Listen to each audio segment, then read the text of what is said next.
Emakumeen aurkako indarkeriaren aurkako egunaren harira egingo dituzten manifestazio eta mobilizazioen deialdien berri eman du gaur mugimendu feministak. Indarkeria matxistarekin lotutako delitu kopuruak gora egin du azken urtean Hego Euskal Herrian datu ofizialen arabera. Hitzordua markatuta etorriko da soilik bai da baietz legearen gaineko polemikarekin. Kaixo guztioi eguerdion, ongi etorriak gurean gaur magazinera. Azaroak 21 ditu gaur, astelena da. Soilik bai da baietz legearen interpretazioak ireki du sexu erasoengatik espetxeratutakoen zigorrak berrikusteko aukera eta zenbait epaiek zigorrak murriztu dituzte. Polemikaren erdian iritziko da emakumeen aurkako indarkeriaren aurkako eguna. Aiara de Urreta. Soilik baietz da baietz legearen interpretazioak ireki du sexu erasoengatik espetxeratutakoen zigorrak berrikusteko aukera eta zenbait epaiek zigorrak murriztu dituzte. Beste batzuek aldiz ez edonola ere, eztabaida ireki da eta bi korronte dira nagusi. Batzuek diote legea erreformatu behar dela eta beste batzuek aldiz ez. Eta testuinguru horretan etorriko da azaroaren 25. Hau da, emakumeen gaineko indarkeria salatzeko eguna.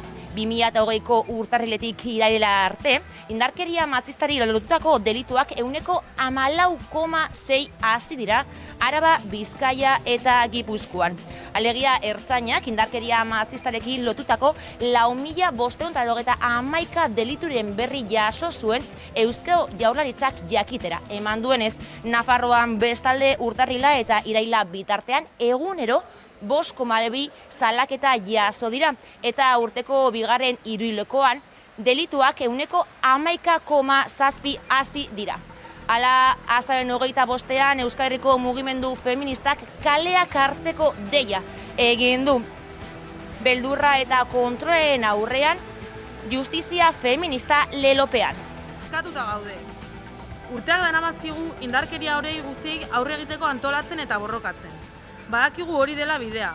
Gure arteko sareak eraiki, elkar zaindu, borroka komunak martxan jarri, ardurak hartu, gizonak interpelatu eta sistema errotik aldatzeko bideak eraiki.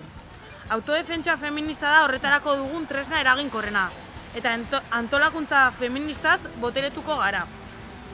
Gizonak aipatu ostean, gaurko egun honetan ezin dugu esan gabe utzi gizonei dagokizuen ardura hartzeko exigitzen dizuegula. Utzi erasotzaile izateari eta konplize izateari. Hartu egoerak eskatzen duen ardura eta erantzukizuna. Azaleko diskurtsoek ez dute balio praktikan ezer ez bada aldatzen. Beraz, emakume trans eta boierok dei egiten dugu azaroaren 25ean eta 26ean Euskal Herriko kaleak hartzera.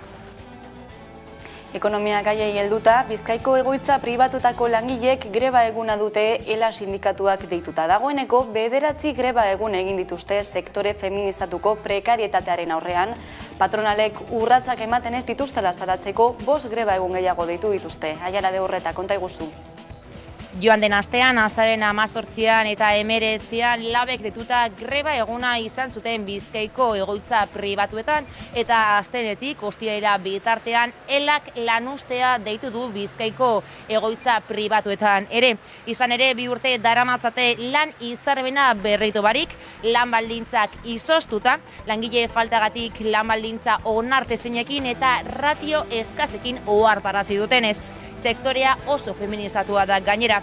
Hala, patronalaren blokeoa egoera hori Bizkaiko Foru Aldundiaren babesarekin egiten dela salatu dute eta horregatik erantzunkizuna eskatu diote Bizkaiko Foru Aldundiari. Bai, eta gainera, jakinda 255 milioi euro jaso dituztela patronalak eta hala ere langileen soldatak izoztuta daudela, ez direla kontratazio gehiago egiten, ez direla bajak lehenengo gunetik ordezkatzen, ikusten dugu momentua dela berriro kalera ateratzeko.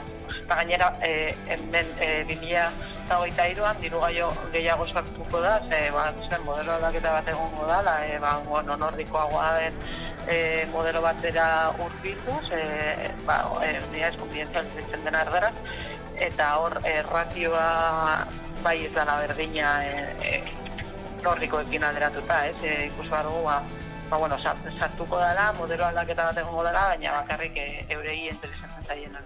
Eta Bizkaiko metalgintzako korapiloa askatu barik dago oraindik eta ditutako 5 eguneko grebaldia baino lehen, azken aukera dute gaurkoan, arratsaldean, patronalak eta sindikatuek akordio batera heltzeko aiara deurreta. Bizkaiko metalgintzako lan gatazkak akordiorik gabe jarraitzen du. Astelenenean berriro bilduko dira FEBEN patronala eta LAB, ELA Komisiones Obreras eta UGT sindikatuak. Mugarri izan daiteke bilera hori, izan ere, sindikatuek tetutako 5 eguneko grebaldia aurretik bilduko diren azkeneko aldia izango da, eta grebaldi luzea dago jokoan. Patronalak aurreko bilerara ez zuen proposamen berririk eraman eta eutsi zion gehienez jota 4 urtarako 16% soldata igorari. Hala sindikatuen esanetan horrek ez du bermatzen sektoreko langileen eros ahalmena eta marra gorria da hori sindikatuentzat.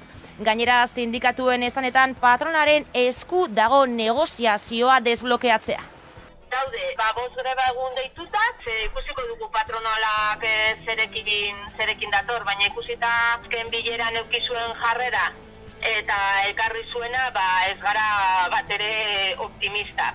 Guk patronalak mai gainean jartzen baditu, guk gure plataforma errebisatzeko prest evidentemente gaude. Negoziazioa beti ulertzen dugu zerbait dinamiko bezala. Eta azken bileran patronalen jarrera ikusita, momentuz ez dugu aukera handirik ikusten. Ikusiko dugu gau zer gertatuko den. Kartak mai gainin da zela. Hau da, 5 egunak konbokatu daude, hasta klabea da, asamblea bidez, lantzeko lan zentrutan, eta atzaldindak hauen bileri. Nik uste dut, barriro be patronalaren teiatun dela, peloti, eta patronalan esku dau. Grebak egon, edo ez horretarako, elaren ustez, edukiak jartzeko garaia da, ja, eta KPIak, eta subrogazioa, eta lanaldi murrizketa, eta... Oroar, soldaten eta prezioen arteko arrakala geroz eta handiagoa da Hego Euskal Herrian, eta zuzen ere hori salatzeko milaka pertsona kalera ateraz diren larunbatean, soldata, pentsio eta zerbitzu publiko duinak lelopean, pobretzaren aurrean, aberastasuna banatzeko eskatzeko. Egungo krisi sistemikoa salatzeko, Euskal Herriko eskubide sozialen kartak deituta, milaka herritar kalera atera ziren larunbatean Hego Euskal Herriko hiriburuetan. Izan ere, soldaten eta prezioen arteko arrakala gero eta handiagoa da Hego Euskal Herrian, eta horretaz jabetuta hori gogor kritikatu zuten langileek eta pentsiodunek. Arazoentzako premiazko irtenbideak eskatu zituzten gainera, soldata eta pentsioen erosalmena berreskuratzea eta horiek KPIaren arabera igotzea.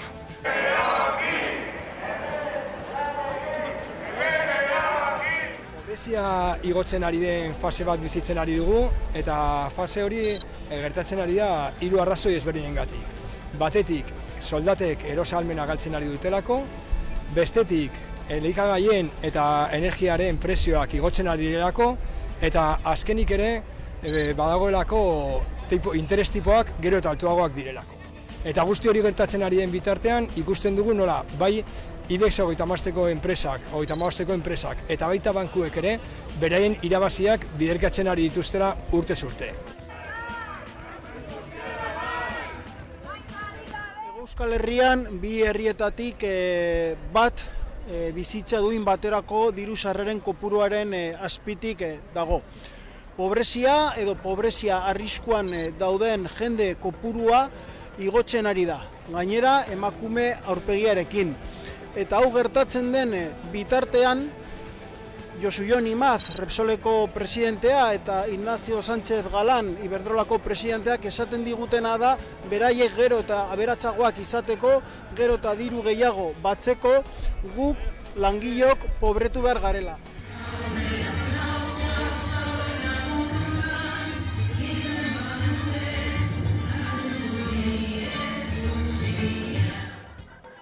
Politika alorrean memoria historikoa izpidez, Santi Bruar eta Josu Muguruza oroitu ditu egiari zorrek Bilbon. Ametzola parkean lore eskaintza egin diete ezker abertzaleko kidei, 38 eta 33 urte duela hil zituztenetik. Estatuaren biktima guztiak izan zituzten gogoan, estatuaren impunitateari aurre egiteko gainera, hausnarketa orokor bat egin beharko litzatekeela esan du elkarteak.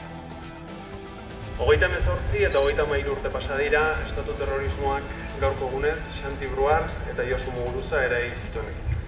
Orduaz geroztik, urtero elkartu izan gara hemen bertan eta Errekaldeko plazan, beren izenak, beren memoriak eta beren ekarpenak gurekin jarraitzen dutela aldarrikatzen.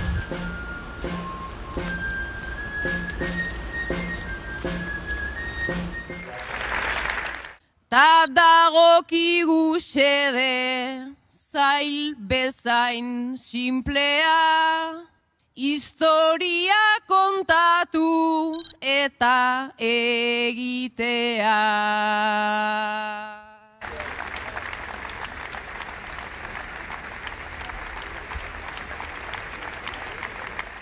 Etaren aurkako borroka estrategiaren aitzakiapean, proiektu politiko legitimo bati aurre egiteko giza eskubideak urratu dituztela aitortzea eskatzen du. Xantiren proiektua, Josurena, dagoenako ez dauden beste hainbatena. Gaur, hemen biltzen gaituen berbera. Imaginatzen dugu, imaginatzen dugu.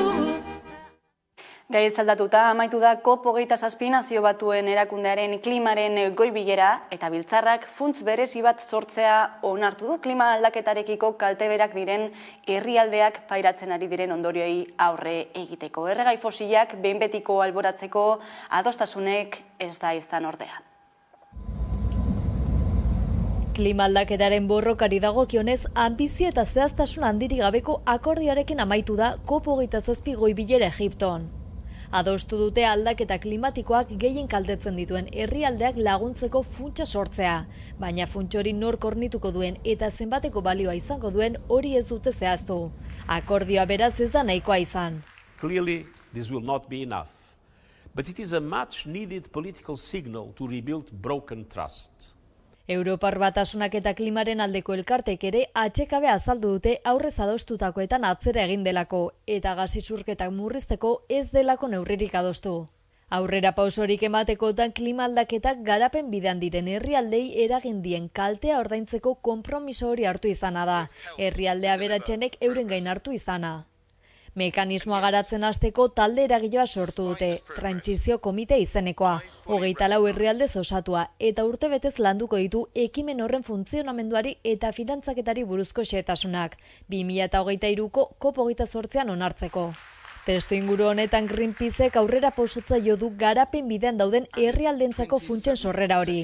Ez dituztelako beharrezko mekanismoak, ez dutelako behar bezalako baleak bide ekonomikoak, ez? Era berean dira inpaktu okerrenak jasaten ari direnak, ez? Eta gero gainera agian erantzukizun gutxien dutenak, ez? Emisio aldetik eta gutxien sortzen dutena direlako, ez? Alde horretik eskatzen duguna da justo erantzule handienak, ez? Orain arte emisio gehien sortu dituztenak, mekanismoak jartzea, bai ekonomikoak, bai bertzen modu batetakoak, funtsak bideratzeko herrialdi hauei adaptatzeko, mitigatzeko eta aukera izan dezaten.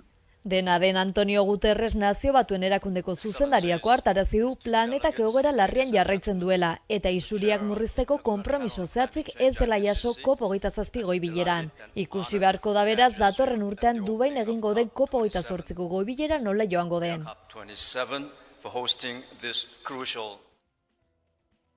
Eta nazioartera begira jarriko gara jarraian, Asier Blas, EHUko zientzia politikoko irakaslarekin, eguerdion Asier. Eguerdion. Azken astean tentsioa goraka egin du, Polonian jaurtitako misil baten ondorioz, NATOko kide baten eremuan lehen hilakoak izan zirelako eta alarma guztiak piztu zirelako. Dena den, misilaren berri lehen aldiz izan genuenetik ona, zer nabarmenduko zenuke, bai informazioaren aldetik, zein gertaeren aldetik ere? Lehenik eta behin informazio aldetik, klasiko bat bilakatu dana gerra honetan, ez da? Mendebaldeko edabideek zuzenean Errusiari egotzi zioten eta informazio askorik ez geneukan. Halere horren araberako badirazpen asko entzun genituen Europako zenbait liderren artean, hedabideen artean, eta bereziki Poloniar eta Baltikoko herrialdeen artean. Eta gero ikusi dugun bezalaxe, azkenean etzan errusiarra izan. Hori azpimarratuko nuke batez ere informazioari dagokionean. Bestalde, gertaerari dagokionean, horrelakoak gertatzen dira gerra egoera batetan. Kasu honetan ez da izan Errusia, izan zitekeen, beti ere bonbakatzen danean herrialde bat, herrialde horretatik kanpo dauden lurretara iritsi daitezke bombak. Horatu dezagun 1989an, NATO Jugoslavia bombakatu zuenean, badibidez, bombak iritsi ziren eta hildakoak sortu zituen, besteak beste, Bulgarian eta Sofia bere hiriburuan, ezta? Orduan, Errusia izan zitekeen bai, baina netzan izan, eta azkenean Ukraina izan zen. Kontua da horrelako egoera batek sor zezaken arriskua oso handia zala, eta batzuk bazirudien pozik zeudela. Errusia izan zitekeelako edo. Ameriketako estatu batuetatik askar, ordu gutxitan atera ziren ez zuhurtzia eskatzen behintzat, argitu arte ez, noren azten misio hori, edo era askarrean ere agertu zen misila rusiarra etzela ezan ez. Zure iritziz, hain askar, hain era askarrean agertu izan da misila rusiarra etzela bai estatzen zeren isla izan zen hori. Zuhurtzia hitz egin daiteke, zeri erantzuten dio? Dudari gabe hor, esango nuke 3 herrialdek zuhurtzi handiarekin ibili zirela, batez ere beraien gobernuak, Parisen eta Berlinen etzen ezer esan, hasieratik, isilik geratu ziren, seguruenik informazio gehiago eduki arte, jakinik Errusiar misilak baldin baziren, egoera arriskutsua izan zitekeela. Izan zitekeelako, arrisku nuklear batentik gertuen egon garen unea, seguruenik Kubako misilen garaitik. Dozein kasutan, hor Amerikako Estatu Batuetan, ere gobernuari dagokionean bazirudien zuhurtziaz ere aritu zirela, eta azkar alboratu zuten Errusiar hipotesia, seguruenik jakinik Errusiarrak izan balira, eta jakinik Poloniak eta Baltikoko herrialdek eta Ukrainak duten gogoa gerra eskalatzeko, gerra goratzeko, egoera oso arriskutsua sor zitekeela. Argi dagoena da guztionekin, Ukraina bakarrik gelditu dela, misila Errusiarena dela esatean, honek zeineratara baldintzatu dezake gerraren bilakaera? Bueno, garbi dagoena da, Ukraina erridikuloa egiten ari dela momentu honetan. Hori Amerikako Estatu Batuetatik ere adierazi izan da, azkeneko gunetan, ez da?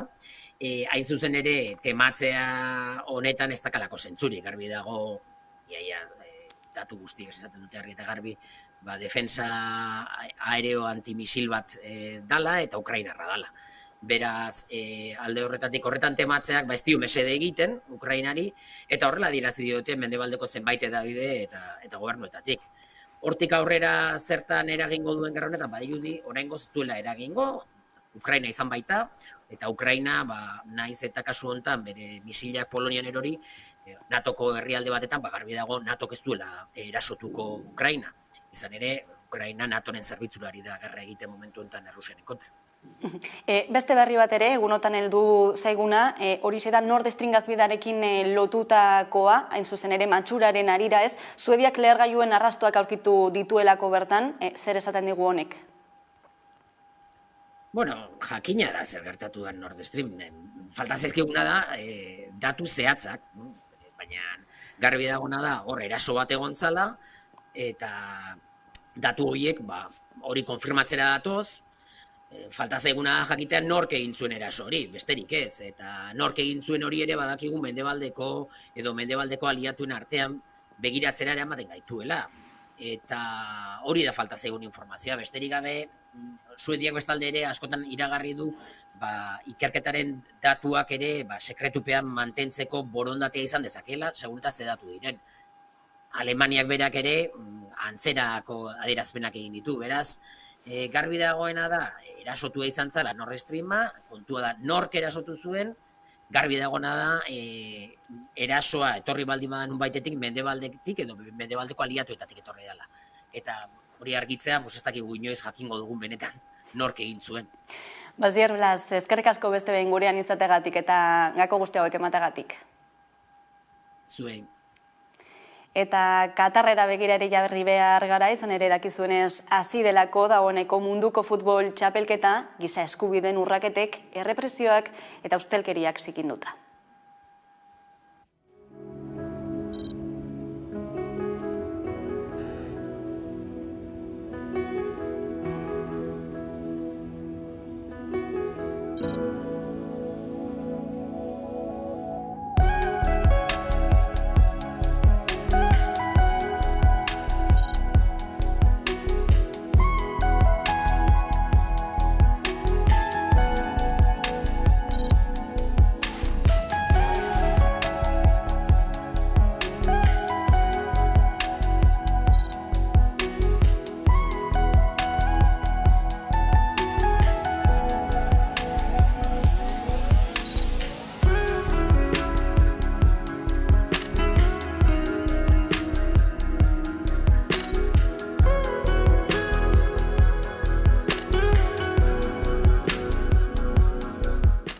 Eta gurera itzulita Euskaraldiak lehen egunak egin ditu, eta datozen 2 asteetan ohiko bihurtuko den keinua egingo dute askok estreineko, Sao Bizi edo Belarri Prest txapartzea eta kalera atera aurretik paparrean jartzea.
Eguneroko hizkuntza ohiturak aldatzen hastea da Euskaraldiaren erronka nagusitako bat, eta hain zuzen UEMA, Udalerri Euskalduden Mankomunitateak, xehetu egin ditu Eustatek emandako datu horiek eta Udalerri Euskaldunetako egoerari erreparatu dio.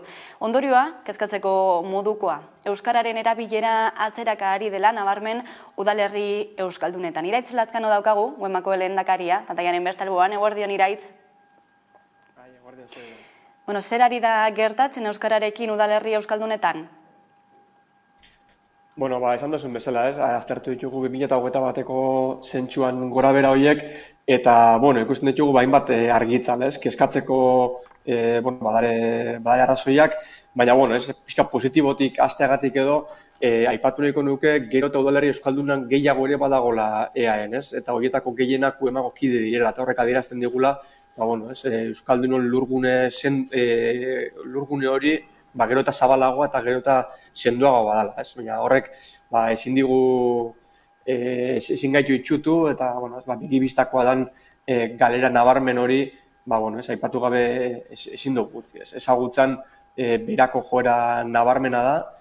Nabarmena izan da, pixkat esango nuke azkenen gurtan eten egin dela ezagutzaren berazko joera hori, baina ez dugu lortzen eteteaz aparte berreskuratzea, eta ezagutzan pixkanaka gorako urratsak egitea. Eta horrek ekartzen duguna azken finean, Udalerri Euskaldunetan Euskaldun ehunekoa edo Euskaldun dentsitatea gero eta txikiagoa izatea.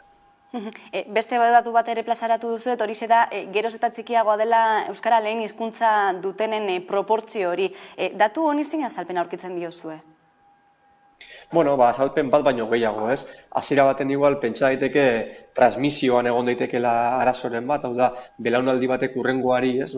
Euskararen transmisioa ondo egin ez diola edo, baina ez dugu uste hori danik arazoa, uste dugu Udalerri Euskaldunetan, beste edozein eremutan baino gehiago transmititzen dela euskara.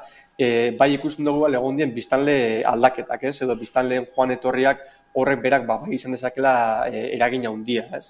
Batetik hori, eta bestetik hainbat herriren tamaina handitzea ere, inguruko herrietatik bizitzera etorri direla eremu euskaldunagoetara hainbat pertsona. Horrek eragin diguna da eremu euskaldunetan erdaldun gehiago egotea, eta uste dugu ere baino herri baten euskaldunen profila aldatu egin dela. Euskaldunak lehenago gehiago baldin baziren lehenengo hizkuntza bezala euskara zeukatenak, orain ohikoagoa da, bigarren hizkuntza euskara dutenak edo erdaraz erosoago jarduteko ohitura hori dutenak. Hor, nik uste dut bi hiru kontu horiek danak batera behar diela pixkatu ulertzeko joera aldaketa hori.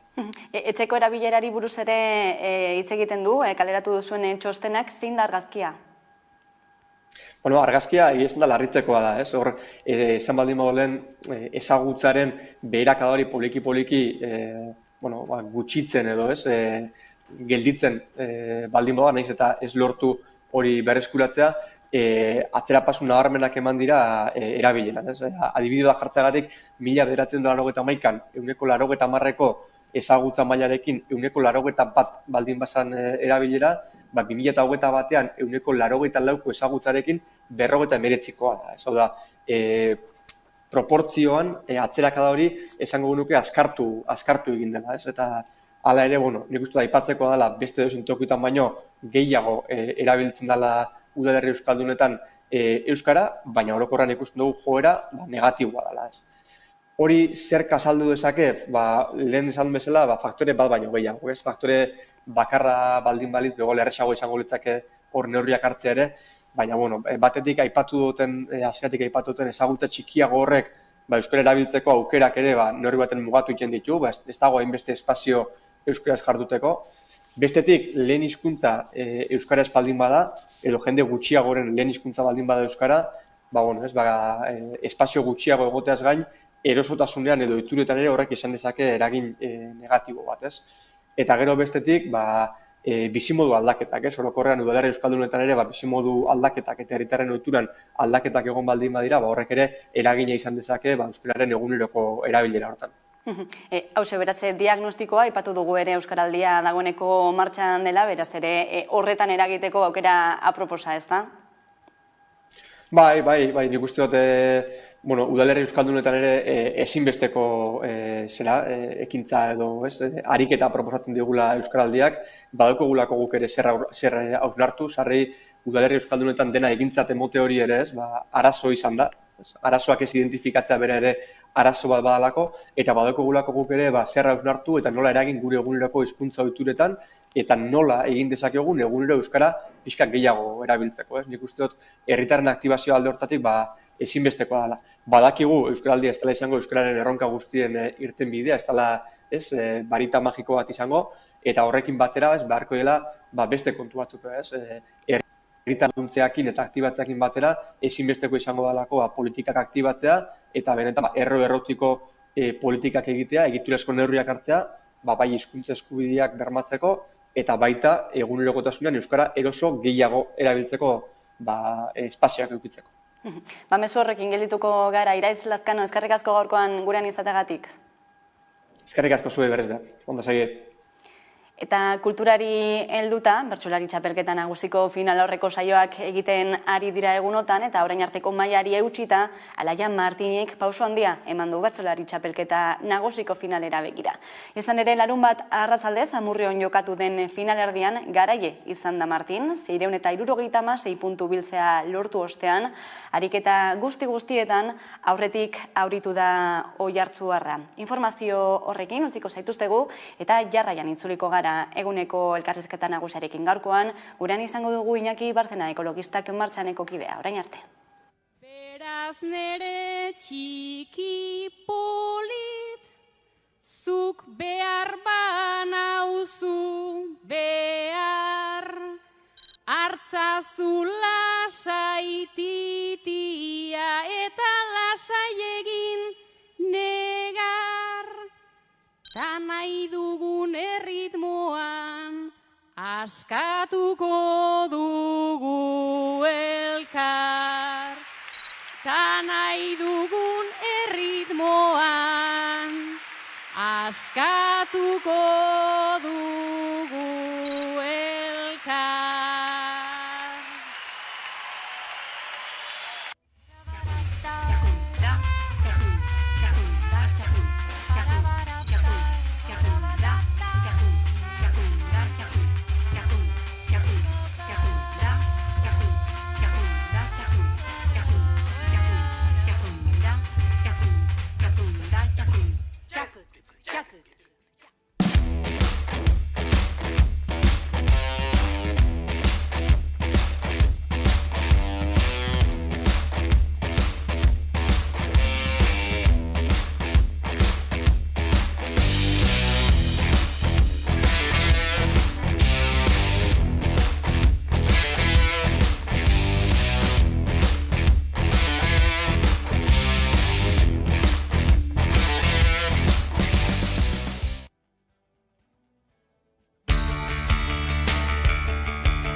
si España que en Españetetik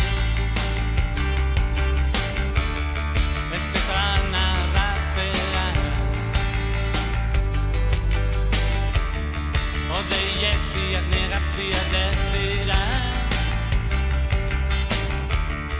Ez berzi Espainiak ez berezia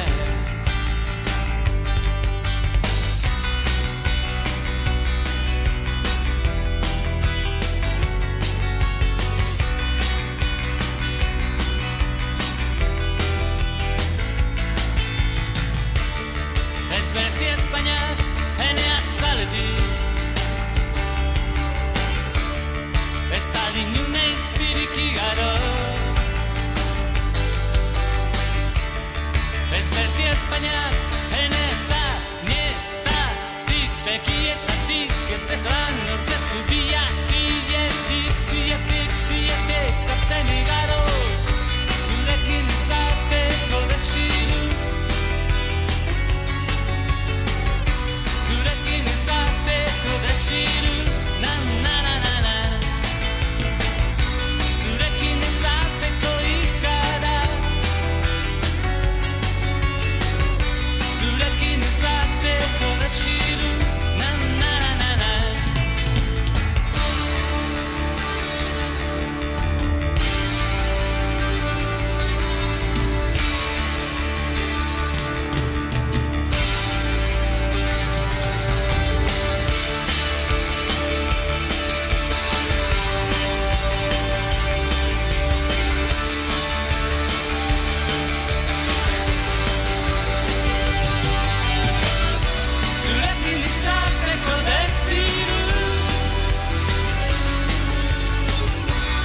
Zurekin izateko desiru Zurekin izateko desiru Na na na Zurekin izateko ikara Zurekin izateko desiru Na na na na na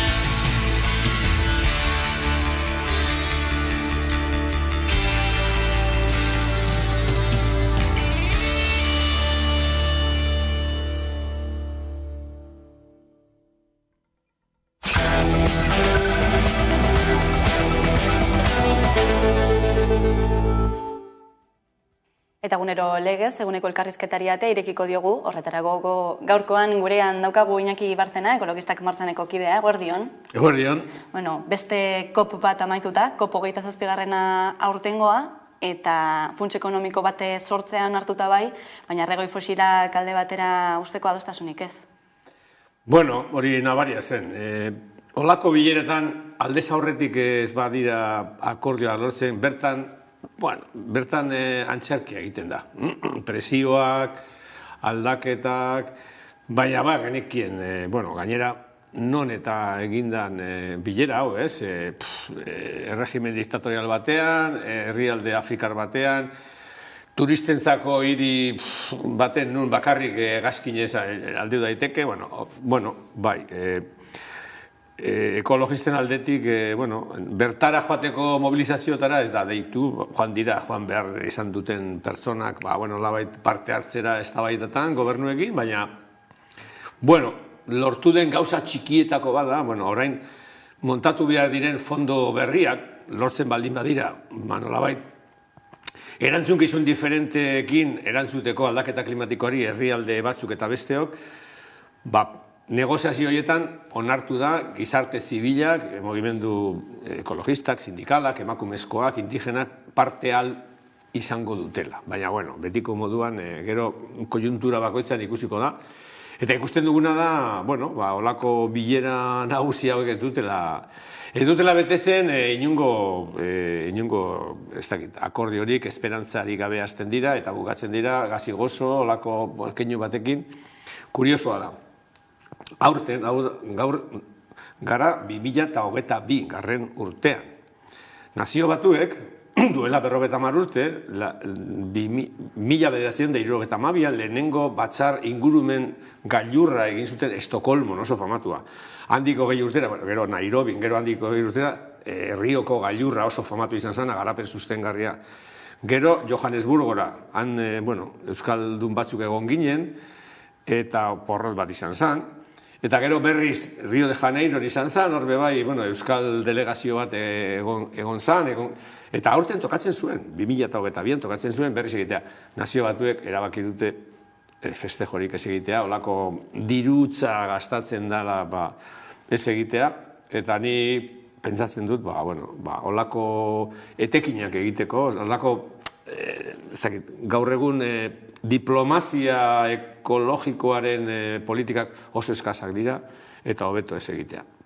Ez dira bat ere eraginkorrak orduan zure ustez? Ez. Izan ere kontuan hartuta ere, 600 lobby talde baino gehiago parte hartu dutela goi bilera horretan, ez da? Bai, nik gogoratzen dut Johannesburgon ginelan eta porrot izugarri izan zen, Inditex, firma multinazionali, baina, Amantzioren eskuetan dagoena, han delegazio bat zegoen, ez dakit, herrialde batzuk, baino handiagoa. Eta hori da, eta BMW, eta Iberdrola, eta enpresa eta lobby petrolero asko han egoten dira, euren negoziaketak, eta batez ere, testu ofizialetatik garbitzeko konpromeso txiki horiek, ez? Izugarrizko lan egiten dute, erosten dituzte politikariak, eta, eurentzako etekin ateratzen dute, baina gizateriarentzako bapez. Plantatzen den beste galderetako bat izan daiteke, ez? Ekologismoa, zen puntura arte izan daiteke ekologista, sistema ekonomikoa kolokan jarri gabe? Ekonomia eta ekologia berez ez dira oso diferenteak. Eiko da etxea, eta etxearen zantza eta etxearen zientzia, horretaz ari dira ekonomia eta ekologia, ez? Baina ekonomia bihurtu zaigu bakarrik krematistika, ez? Bakarrik merkatuaren dinamikak eta aberasteak eta pilatze ekonomikoak. Produkzioa eta konsumo handitzea. Horrekin ez goaz ondo. Mundua gero eta asimetrikoagoa da, gero eta pobrezia gehiago eta gero eta elitea berazako, disonantzia horretan bizi gara, eta eredu kapitalistak ematen du, ez du, ekokapitalismo edo kapitalismo berdea, edo ekonomia kapitalista berdea, hori osimoron bada, hori ezinezkoa da. Uste duzu aldea egon badagoela bentsate instituzioen eta gizarte zibilaren aldetik? Ez, nek esango nuke, instituzioetan diskurtso diferenteak egiten dira segun eta nor kontrolatzen duen gobernua. Trumpen gobernua eta Bidenena egite dute diplomazia diferentea. Segun nor dagoen Europar Batasuneko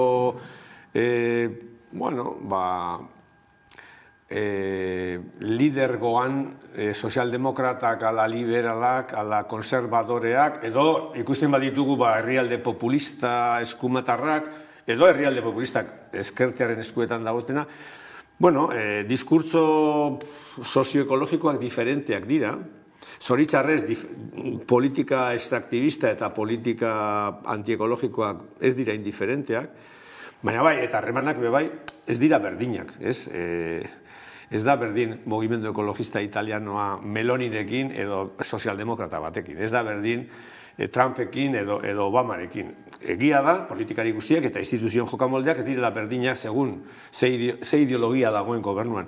Baina harremanak nik esango nuke gaur egun, eta ikusten dira mobilizazioak, alde batetik dago jendea, sindikatuak, ekologistak, emakumeak, jubilatuak, gazteak kaleetan eta unibertsitateetan, eskolatan, euren eskakizun klimatiko, justizia eta energetikoak, eta instituzioen aldetik erantzuna oso eskasa da.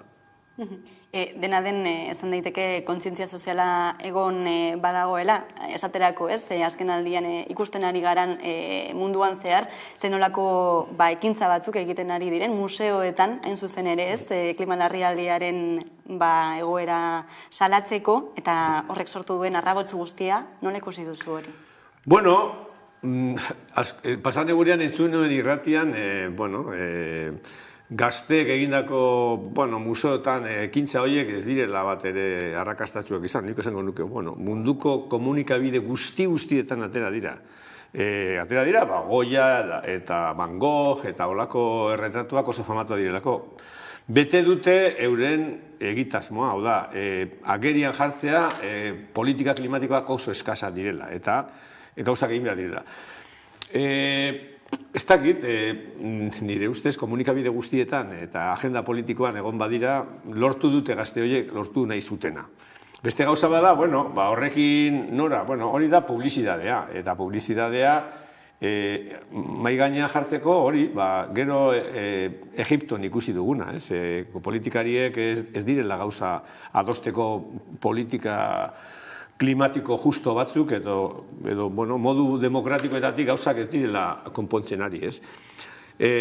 Gazteek jokatzen duten desobedientziaren bidetik eta, sabotaje horiek eta, nik uste dut, errespetu handiko gauza direla, ez dutela inongo kalte handirik egiten, jende gaztea dira eta hori motivazio handia da. Fridays for Future mugimendu hori Greta Thunbergekin hasi zana, bere arrastuak utzi ditu, eta haindik, badago orain, holako ekologismoan ikusten da modu esperantzagarri moduan, gazteak ari dira puntatzen burruka ekosozialetara. Hori posgarria da, nire ustez, tertuliano bat edo beste entzutea, esan, horiek, ezin direla arteko elobrekin jolastu, euren eritzia da, nirea ez. Transizio ekologiko justua, horixe bera eskatu zenuten larun batean ere, Euskal Herriko 4 hiriburuetan, zein urratz ekarri beharko luke transizio ekologiko justu batek? Niri asko gustatu zizedan, asko gustatu jaten Bilboko manifestaldian, ekologisten partian agertzen zen pankarta, irulegiko eskua, egoten zen zorioneku esaten, eta esaten fosilak lurpean eta borroka kalean. Hau da, transizio ekologikoaz gaur egun eto garapen sustengarriaz edo sustengarritasunaz eta eragile soziopolitiko guztiek hitz egiten dute. Iberdrolak, Nazio Batuek, Europar Batasunak, Athletic Bilbao, danak hitz egiten dute transizio ekologikoaz. Asuntua da, zer jartzen dugu horren atzean. Eta guk errebindikatzen dugu transizio ekologiko justua, demokratikoa eta sustengarria, ikusten dugulako gaur egun transizio ekologiko horretarako planteatzen diren irtenbideak ez direla bat ere onuragarriak eta ez dira bat ere bideragarriak, ez? Ez direlako justu, gaur egun adibidez ikusten baldin baditugu zenolako plangintza energetikoak dauden edo zenolako politika, zabor politika dauden, esaten duguna da ez dira justuak, ez dira demokratikoak, ez dira parte hartzaileak, eta egiten ari dira bakarrik gutxi batzuk, elite gutxi batzuk negozioa egiteko. Hori da, asteburu honetan, Euskal Herriko hiriburuetan, sindikatuek, pensionistek, emakumeek, ekologistek, errendikatu duten, hau da, egin kasu jendeari, gizarte zibila kontutan hartu, eta eragile sozialak planteatzen ditugun gauzak erantzun, eta ez bakarrik negozio gizonek egiten dutena. Garaiz gara, oraindik norabidea aldatzeko? Hori da botila erdibeteta edo garaiz, nik ez dut ikusten gure instituzio politikoetan hemen Euskal Herrian eta esan behar dut modu negatibo baten, ez Espainian, ez Frantzian eta ez Europar Batasunan, ez dut ikusten lider politikoen aldetik jokamolde hori, transizio ekologikorako, transizio sozial eta ekologikorako proposamen justuak, demokratikoak, parte hartzailea, sustengarriak ez. Ari dira makurtzen interes ekonomiko nagusietara, eta horrek eramaten gaitu nire ustez egoera txarretara,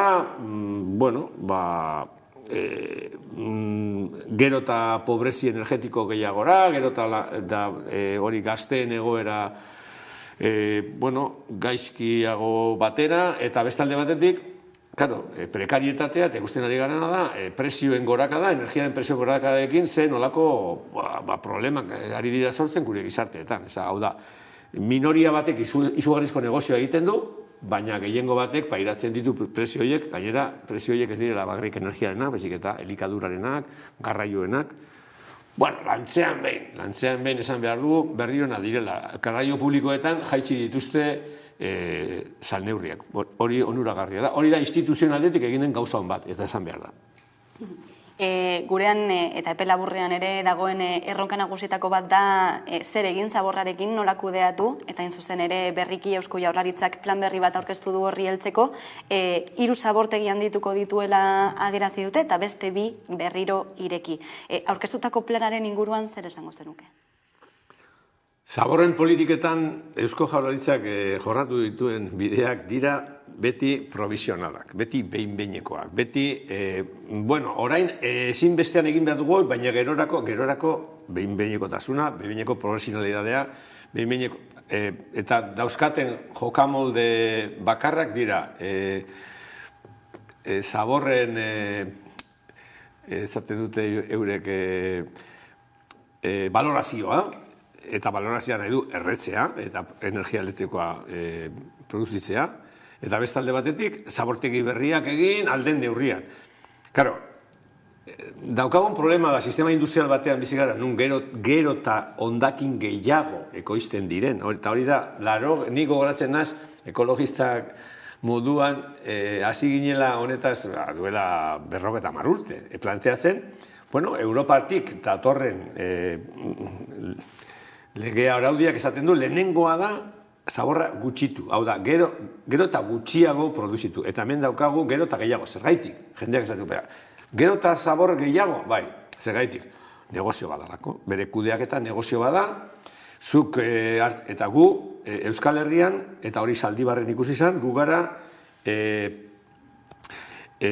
zaborraren importatzailea, guk importatzen ditugu, gu daukagu problema bat, etxeteako zaborrekin, baina daukagu beste problema handiago bat, zabor industrialekin. Eta zabor industrialak eta zabor toksikoak ekartzen ditugu, erosten ditugu, beste herrialdetako datozenak, Zaldibarrera zetozen milaka kamioioiek asko eta asko Frantziatik edo Euskal Herritik kanpo etortzen ziren, bertan negozio bat egiten ari zalako. Eta hori aurrela mantentzen den bitartean, eta zaborra baldin bada, batez ere gutxientzako negozio bat, gu oso kezu gaude, eta ikusten dugu alde batetik daudela enpresa kapitalista batzuk, historizko dirutzari direla egiten zaborren kudeaketarekin, baina ikusten dugu gobernuan dauden partidu biak daudela hor, enpresa horiekin negozioa egiten ere bai. Orduan, orain, esaten dute, eske egoera itolarri baten gaude eta behar ditugu zabortegi berriak. Hori da, duela 40 urte diskurso berdina. Eta mantentzen duzu diskurso berdina, gauza berdinak egiteko, etekin berdinak, eta esku berdinetan zarama negozio izateko. Horrek ere zenolako ondorioak sortzen dituen ikusi zen, Zaldibarko zabortegian, eta berriki azaleratu da lakoako 3 teknikarik prebarikazio delitua egin ote duten ikertzen ari direla. Eusko Jaurlaritzak dena den Bruselan egindako txosten horretatik tiraka, gaia itxitzat jo nahi duen arren, zeren erakusle da, 3 teknikari, lakoako 3 teknikari ikerketapean egoteak. Guk fakultatean, Deustuko Unibertsitatean zuzenbidean ikasi genuen, delituak pertsonek egite dutela. Gobernu batek ez du delito bat egiten, sindikatu batek bez, enpresa batek bez, pertsonek egiten dute. Eta, klaro, zarama politika txarto egiten baldin badira, eta esbeharrak edo hondamendiak, eta orain, hondamendia esan dutena, duela 3 aste ikusi nuen Donostian hondamendia antzerki obra hori izugarri interesgarria, Fuchs eta Arkaizkanok egindakoa, eta bai aktore superonak, musikariak, eta oso obra ederra, pandemia garaian gertatutako hondamendi hori plazaratzeko eta ikusteko benetan nola jokatzen duten komunikabide nagusiek, enpresariek, lider politikoek, lider politiko ezain handiek, eta euren arteko konponbideak nola lortzen dituzte, etekina eta etekin ekonomikoa egiteko eurak, gutxi batzuk. Benetan, gomendatzen dut hemendik, hondamendia antzerki lan hori ikustea. Eta han, Zaldibarren ikusi genuna, zoritxarrez, gertatzen ari da beste lekuetan, adibidez, Zubietan. Zubietako errauskailuaren kontrako mugimenduak aurkitu du hor prebarikazio problema hori berdina eta auzitegietara eraman dute gauza berdina, zergaitik. Nolabait, ingurumen zerbitzuetan dauden teknikariek ez dute betetzen nolabait segurtasun neurri minimoak eta beste aldera begiratzen dute edo onartzen dute onartezina dena. Eta hori ikusi da Zaldibarren eta hori ikusten ari da Zubietako errauskailuan. Eta hor ikusten dugu betikoa. Zaborraren kudeak eta esan dugun bezala, negozio bezala ulertzen da, negozio hori aurrera ateratzeko presaka egiten dira obrak, egiten dira segurtasun baldintzik gabe, egiten da dana aurrera, eta presio horretan konturatzen ari gara teknikariek, hau da, nolabait jendearen segurtasuna, jendearen osasuna, langileen eskubideak hori, babestu behar zituzten horiek, ez dute egiten. Eta hori, evidentziak agertzen direnean hori ez dela egiten, auzitegietara jo behar dugu, horrela egin du mugimendu ekologistak, eta ikusiko dugu epaileek zer esate duten. Batzutan epaileek egiten dute gauza bera. Beste aldera begira, eta presio politikoak onartu, eta esan, hori konpondu daitela Tribunal Gorenak edo Europak. Baina momentu honetan, gu konfiantza hori badaukagu, nolabait, bide judizialetik zerbait lortu daitekela, agerian jartzeko, bai Zaldibarren eta bai Zubietako proiektu horietan dauden eslegaltasunak eta dauden jarrera deliktiboak. Zubietako erraustegia ere aipatu duzula, egoera Zubietako erraustegia hori behin betiko edo behintzate behin behinean ixteko modukoa dela esango zenuke? Bueno, ez dakit, hor presio oso handia dira eta ez Gipuzkoako gobernuak ez du olakorik egingo dena den, momentu honetan badaude alerta emoteko datuak, adibidez, agertzen ari diren hondakinen artean, errekan, airean baina errekan agertzen ari diren pozoinak, eta pozoin horiek ari dirateatzen ez dago dudarik errauskailutik, eta errauskailuak ez du segurtasun neurri minimoak betetzen zergaitik. Perituen edo adituen esanetan oso azkar egin direlako gauzak eta barneko funtzionamendu hori errauskailuena eta bere galdarenak ez dela egokia. Orduan, zer egiten dute? Daukaten eskutartean daukaten problema horiek kanpora bota, nolabait, teknikoki gordetu behar zituzten neurriak gorde gabe, eta hori errekan agertzen da, eta agertzen dira amoniakoak, agertzen dira diozinak, agertzen dira furanoak eta beste toxizidadeak legez kanpokoa direna. Eta ematen du, eta hori da ikustatzen ari dena, teknikariek, Eusko Jaurlaritzaren teknikariek hori ikusi dutela, hori bazekitela, eta horretaz ez dutela ohartu. Orduan, ikusten ari dena da, zaborraren kudeaketa oso problematikoa dela, baina oso problematikoa denez, politikari jarraitu duten logika izan da, enpresarioen logikan jarri, eta ez pentsatu, eta ez da, inoiz ez da lortzen, ez?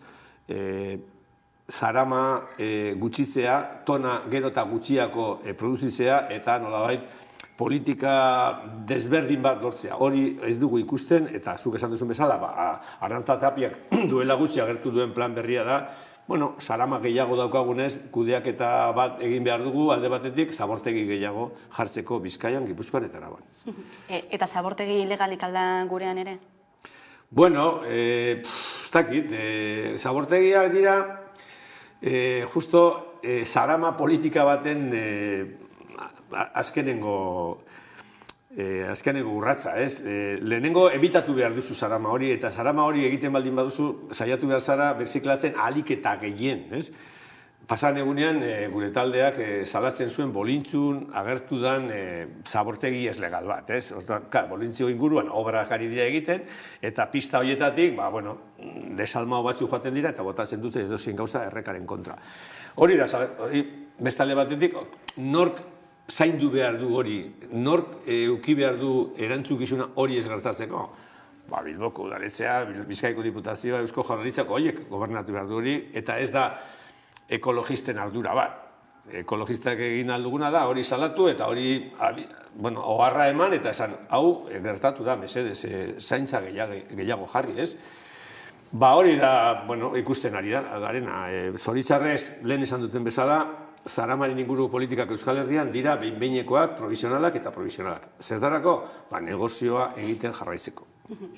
Guzti honen atzean ere esan daiteke ez dela kolokan jartzen ari, testuinguru ekologiko honetan etengabeko produkzioa, etengabeko garapen hori, ez? Produkzioaren eta kontsumoaren burbuila hori jarraitzen duela horrera. Ez dugu onartu nahi mugak. Ez ditugu onartu nahi mugak, ez ditugu onartu nahi ekosistemek, bai itsasoak, bai mendiek, bai errekek, bai basoek, muga batzuk dituztela eta gu bizi gara herrialde industrializatu baten nun, gure produkzio eta kontsumo joerek jotzen dute muga horiekin eta ez dugu onartu nahi aldatu behar dugula gure bizimodua. Batzuk esatu dute bizimodu imperiala, gero eta kotxe gehiago, gero eta tramankulu teknologiko gehiago, bai, jakin behar dugu horrek sortzen dituela kalteak eta horren soluzio bidea dela, gure produkzio eta kontsumo joerak aldatzea. Horretan daude, talde pilo bat, esperientzia pilo bat ari dira egiten Euskal Herrian, kontsumo eta produkzio eredu horiek aldatzeko. Babesa badago instituzioetatik, zerbait, ez nahikoa. Eta badaude enpresa, diferenteak, ekonomia sozialekoak, badaude enpresa batzuk unik. Pasan egonean, eukinuen topo, diskak egiten duen enpresa batekin, eta oso eredugarri, zitzaidan zemotako, jarduerak dituzte plastikoa ebitatzeko eta produzioa alik eta energia gutxien egiteko, badaude adibideak. Zoritzarrez, ez dira babestuak, ez dira bultzatuak askotan instituzioetatik, batzutan bai, baina gehienetan ez. Eta eredu desberdin horretarako praktikak ari dira elikadura alorrean, nekazaritza alorrean, garraio alorrean, energia alorrean, ari dira planteatzen bide diferenteak, kooperatibismoa eta baina, horretan gaude, ilusio handiarekin eta erakusten posible dela beste modu sozioekologiko askoz aberatsago bat ekoiztea. Baina Bartzena, ekologistak martxaneko kidea, eskerrik asko gaurkoan ere Ameka Telebistara gerturatzeagatik. Zuei. Hurrengora arte. Eta tarte baten ostean, izango gara bueltan, egunero bezala solasaldiari ekiteko, gaurkoan gurean izango ditugu Estilinarez eta Mikel Alvarez, orain arte.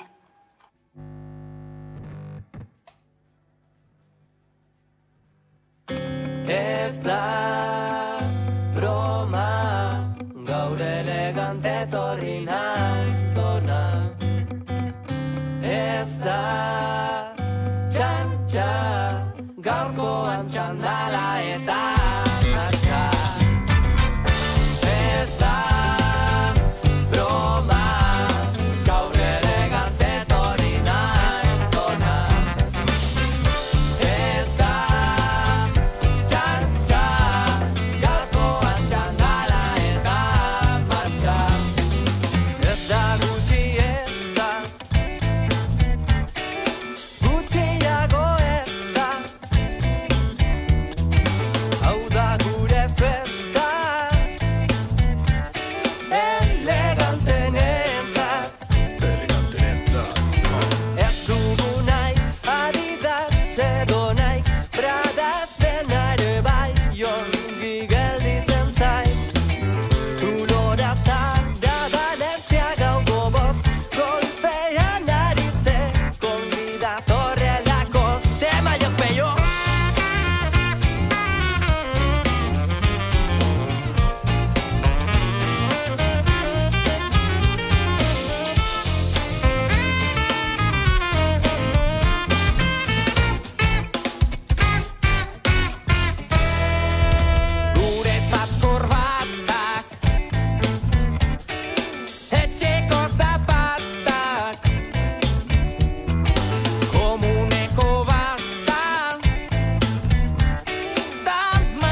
Egunero bezala hasiko gara solasean, horretarako gaurkoan gurean ditugu Estili Linares, eguerdion. Eguerdion. Eta Mikel Alvarez ere gurekin eguerdion. Eguerdion. Bueno, asteburura begira jarriko gara, azaroaren 20ra, hain zuzen ere, egun esanguratsua, hainbat aspektuetan, baina besteak beste Santi Bruar eta Josu Muguruzaren erailketen urte hurrena ere izan zelako, egiari zorrek bertan oroitu zituen, baina ez soilik haiek, baizik eta estatuko biktima guztiak ere.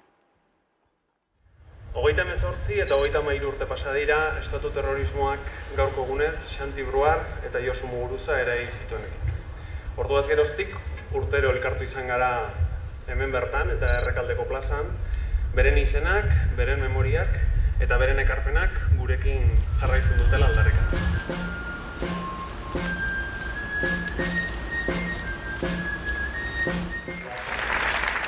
Ta dagokigu xede, zail bezain simplea, historia kontatu eta egitea.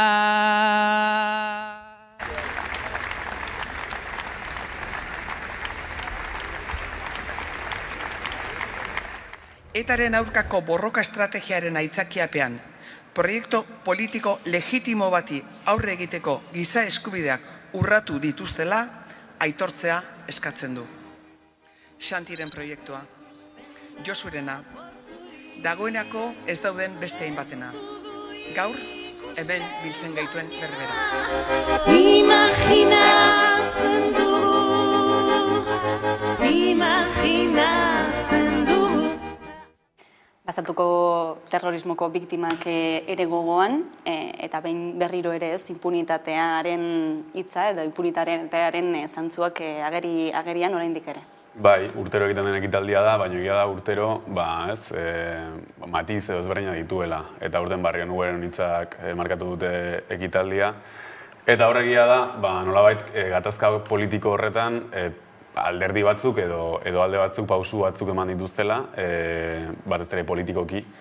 Eta egia da estatu terrorismoan, ia atzera buelta bat bizi dugula. Horri Barrio Nugeren hitzak ditugu adibide bezala. Eta egia da Barrio Nugeren hitzak alderdi politiko askotan, ia gehienetan errefuxiat sortu zutela, mespretsua sortu zutela, baina egia da ere horrekin nahikoa ez dela, ez? Estatu terrorismoan atzean badaude ardura politiko batzuk, eta momentura arte behintzat ardura politiko horiek ez dira argitu, eta ez dira sumitu inkluso estatuaren partetik, eta uste dut aurtengo ekitaldiak hori jarri zuela mahai gainean. Bai, egia da, ez da, ardura politikoari buruz hitz egiten dugunean, eta ez da, orain dela gutxi hitzorik ikusterakoan izan zango. Bueno, zer motatako pausoak emango duen orain baita ere gobernuak, ez da? Eta gaudenean hitz egiten askotan, ez da, zer den, zendan, ez da, zainketa prozedura horretan, eta nola egin eta nola eragin bestelako ekintzak batez ere memoriaren errekuperazioa, ez da, egiari sorrera, nola zenbatako ekintzak egin behar ditugun, eta hor, egon da punitate bat, bai egia da, bueno, politiko desberdinak ipin egin dira leku baten edo besten, baina benetan geratu egin dena da, eta orain zer, ez dago, benetan, ez da bestelako ekintzarik egin, ez da bestelako,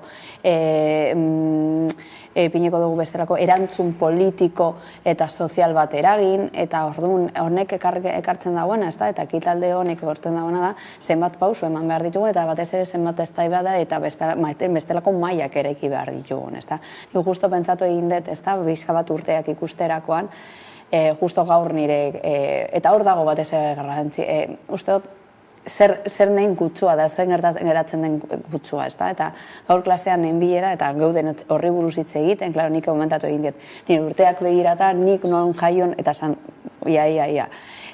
Horrelako urteak, ez da, gertatu egin zirenean, edo nik jaio egin nintzenean, zegoen gatazka politiko oso sakon bat, ez da, gure herri mailan, eta galdetu egin diet nik haiei, nola bizi egin dut, edo nola zer gogoratzen dut, edo, klaro, zeukatena zen, bai, oso urruneko gauza bat gertatu egin zela, eta bai, Euskal Herri mailan egon zirela, ez da, hainbat gatazka, baina benetan ez zekiten, eta ez dakite zer gertatu egin zan, ez da, eta nola egiten ari garen, ez da, errekuperazio memoria hori, uste dut garrantzitsua dela alde batetik historiak ekartzea, benetako historiak eta historia konkretuak, eta beste aldetik erreparazio modu horretaran bakoitzak eta zen pixka bat aipatzen zen, ezta? Aitortzea, bale, guk aitortu egin dugu, alde bat aitortu egin dago, egin dute pausuak, baina beste aldetik zemotatako pausuak eman dira, ezta? Eta batez ere dolua pasatzeko eta errekuperazio mai batera heltzeko uste dut beste aldeko, ezta? Pausuak oso urrun geratzen ari direla, ezta? Eta horrek tentzioa ekartzen dago, eta horrek ekartzen dagoena da, bestelako pausuak ematea, eta osasunak ez diren, osasuntzuak ez direnak. Bai, ez, nik uste dut hori, hitz egin beharren alde bateko pausu ez edo beste ez baino, eta hori ere mai gainean jarri behar da, ze hor nolabait kontrasanak daude edo abiadura ezberdinak daude. Uste dut, bi alde bitako pausua josteko estrategiez hitz egin behar dugula. Ze badirudi bestela, xake partida baten aurkitzen garela une oro, ea nor mugitzen duen fitxa, ea nork egiten duen adierazpenik sakonena, gogorrena edo adierazgarriena. Egia da bakoitzak bere errelato izango duela, egia da bakoitzak bere historia kontatu behar duela, eta egia da bakoitzak bere valorazio politikoa izango duela, eta hori legitimoa da, eta egin behar da. Guztiok ez dugulako berdin pentsatzen, eta realitate guztiok ez direlako berdinak. Baina egia da ere, nolabaiteko hitz minimo batzuk bilatu behar direla, edo orube minimo bat bilatu behar dela, ez hainbeste pausu berdinak emateko, baina bai guztiok hizkuntza berdina hitz egiteko. Eta hizkuntza berdina horretan, errelatoak ezberdinak izango dira, baina batez ere etorkizunera begira horrelako gauzak gertatzen direnean, uste dut nolabait hizkuntza berdina hitz egiteak ahalbidetuko duela hori gainditzea, ze, gatazak gertatuko dira, inkluso violentoak ere gertatuko dira munduan zehar, baina hizkuntza berdina erabiltzen badugu, hitz egiten badugu, errezagoa izango da, elkarrizketa mailak sortzea, errelatu komunak sortzea, eta behintzat kontzeptu konpartituak sortzea. Bai, eta, legitimoa delako, esan gure dut, hor oinarrizko eskubideak dauz, eta oinarrizko eskubidei begira, egon behar dira eta eman behar dira pausu batuk, eta da, legibidezkoa eta legitimoa delako. Jazta, ez dago, askotan sartzen garenean, bai, klaro, errelatuak daudezela, bai alde biak eta bai min, ez da, eta gatazka politiko batean minak sortzen dira, beti, belalde batetatik eta beste aldetik. Baina da, orain erreparazioari begira, ez da, eta adibidez ni zuzenean erreparazio igual gehiago lan egin dut, ez da, genero biktima diren emakumeekin nola erreparatu, ez da, zer egin honen, baina, hala eta guztiz ere erreparazioari buruz hitz egiten dugunean, erreparazioan badauz pausu batzuk, estrategia batzuk eta ekintza batzuk. Eta hortatik asko hitz egin da, eta gure imaginarioan ipeni egin ditugu, ez da, biktimak eta besteak. Eta beste horrietan, baina oinarrizko eskubideak urratu baldin bagara, gure zer gertatzen da, gure imaginarioa oso estatu batekoak dela, onak eta txarrak.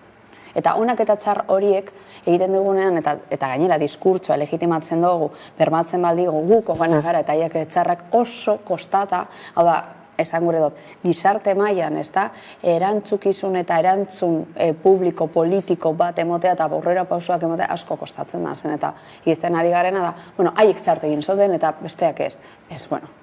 Historiak bezala oso komplexuak dira. Eta eskubide eta oinarrizko eskubidei buruz hitz egiten baldin badugu, hemen hor, uste dut oso objektiboak izan algara, eta pertatik abiatu. Zer dira oinarrizko eskubideak? Hemen zapuztu egin dugu, zapaldu egin ditugu hemen oinarrizko eskubideak, hau nola bideratu. Eta hor izango litzateke, Mikel, uste dut, egoera oso ona, hori nola josi, ez da, estrategia hori eta josteko da, oinarrizko eskubideetik abiatuta. Eta ez oinarrizko eskubideak, nortzuk egin ditugu beste batzuk, eta horrei, igual, historiak, modu konplexuan saiatu behar gara hitz egiten, eta modu heldutasun mail batean, ez da? Eta askotan, ez da, iruditzen zait, historia kontatzen ditugunan, eta diskurtsoak ikostatzen ditugunan, ume txikitxoi bezala kontatzen diegu, ez da? Eta ume txikitxoak baita ere kolertu aldezakete zer den konplexutasun maila. Eta gizarteak uste dut ja, heldutasun mail batera heldu behar garela, non ulertu behar ditugula, nabardura asko daudezela, eta barne historio asko daudezela, eta gero azpian daudezena dago batez ere oinarrizko eskubideak. Bai, ari horretatik tiraka, eta ja amaitzeko agian, naiz eta akordio politiko bat egon, askotan simbolikoa den eremu horrek pisu asko hartzen du, eta adibide konkretu bat jarriko dut. Orain dela 3 aste, Nafarroko parlamentuan, adosten zegoen adierazpen instituzional bat Ceuta eta Melillan gertatutakoaren inguruan. Eta hor akordio politiko bat zegoen, indar politiko guztiak adoste duen hori gaizki zegoela eta adierazpen bat atera bertzela. Etzen, akordio bat atera iritsi parlamentua zergatik, kondena hitza sartu zelako adierazpen horretan, eta EH Bilduk kanpoan geratu zen. Akordio politiko bat egon bat zegoen, baina simboliko eta diskurtsiboa den mundu horrek eragotzi zuen nolabait, adierazpen hori erdiestea. Hori da hitzak arma bezala erabiltzea, ez? Guztiok ados bagaude, goazen sortzera josteko eremu batzuk edo ari amankomun batzuk hori guztia ahalbidetzeko. Eta azkenean arma bezala erabiltzen diren kontzeptuak, inkluso adostasun politiko hori ere, arriskuan egon daiteke. Uste dut hor, salto bat eman behar dela. Bai, ez nengoen pentsatzen, ez da, zenbat, ez solik eremu honetan, ez da, hainbat eremutan zenbat kostatzen zaigun akordioetara heltzea eta bereziki ezkerreko ez da partido politikoen artean, eta askotan zentratzen gara hitz konkretu baten, edo muga konkretu baten, eta gauzak aldatzeko ezinbestekoa da hori zeintzuk diren gure oinarriak eta oinarrietatik abiatzea. Baina izatea superargi zein den helburua.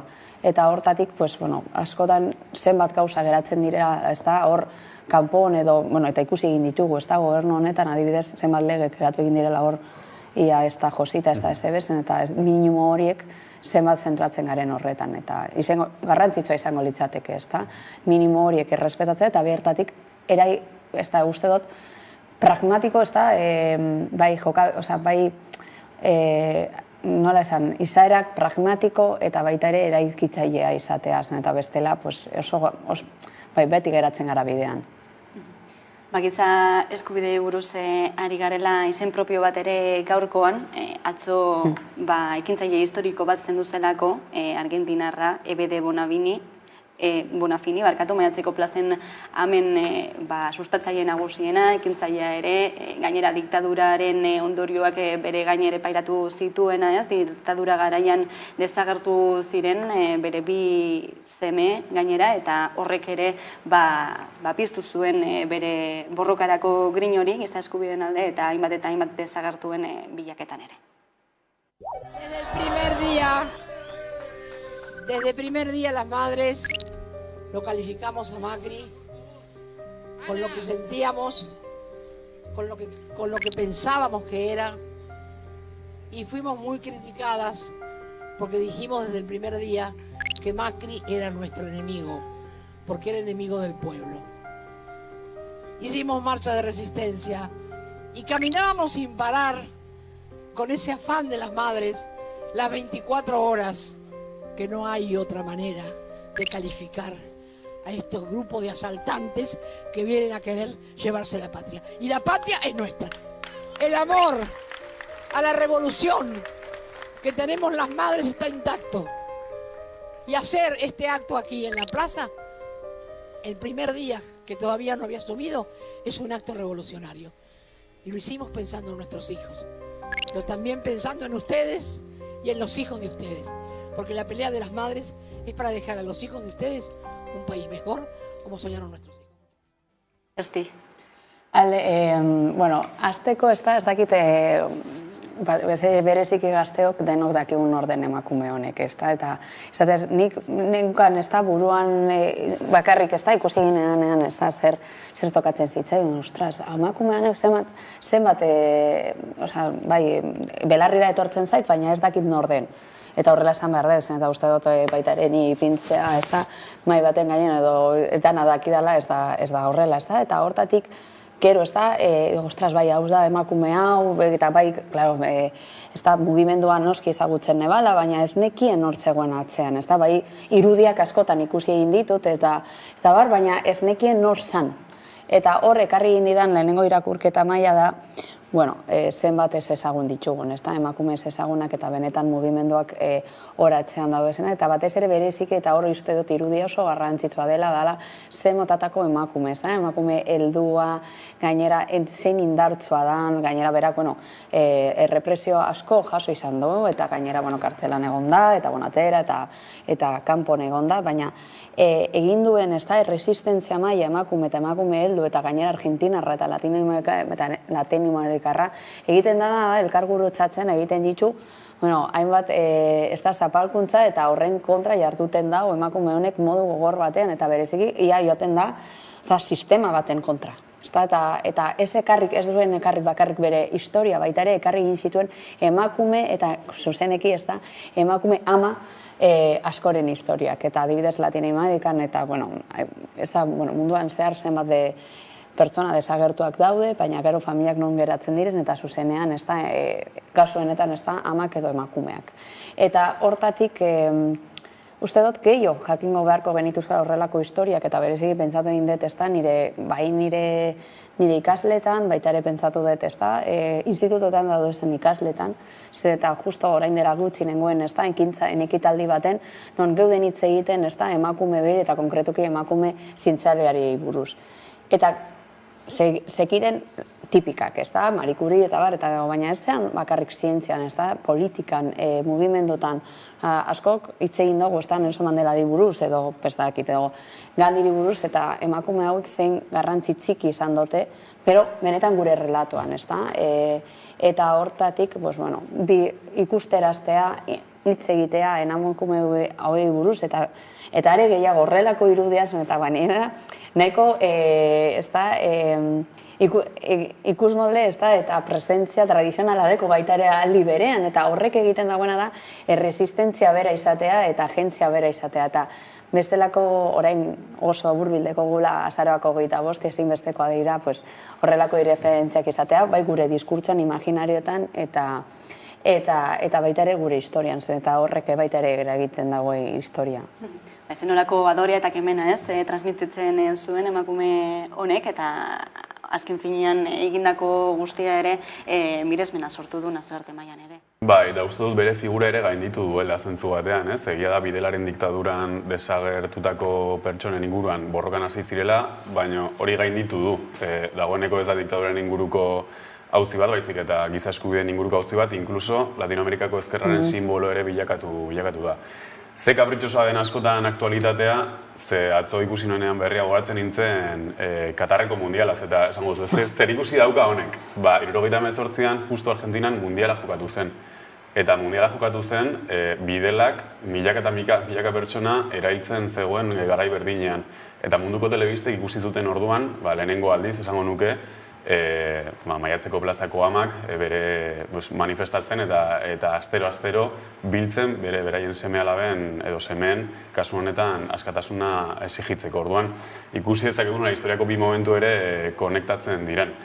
Eta gainera esango nuke ere bai, nolabait, Argentinako eremu txiki hori gainditu duela, baina zain beste giza eskubideen inguruko diskurtso bat egiteagatik, baizik eta erresistentziako simbolo bat izateagatik. Ze diskurtsoak asko daude, paradigma aldaketak asko egon daitezke, baina inorrez dago 90. hamarkadatik astero plaza berdinean biltzen, lehenengo beraien semeen alde, eta gero demokraziaren eta askatasunaren alde, eta hori txalotzekoa da.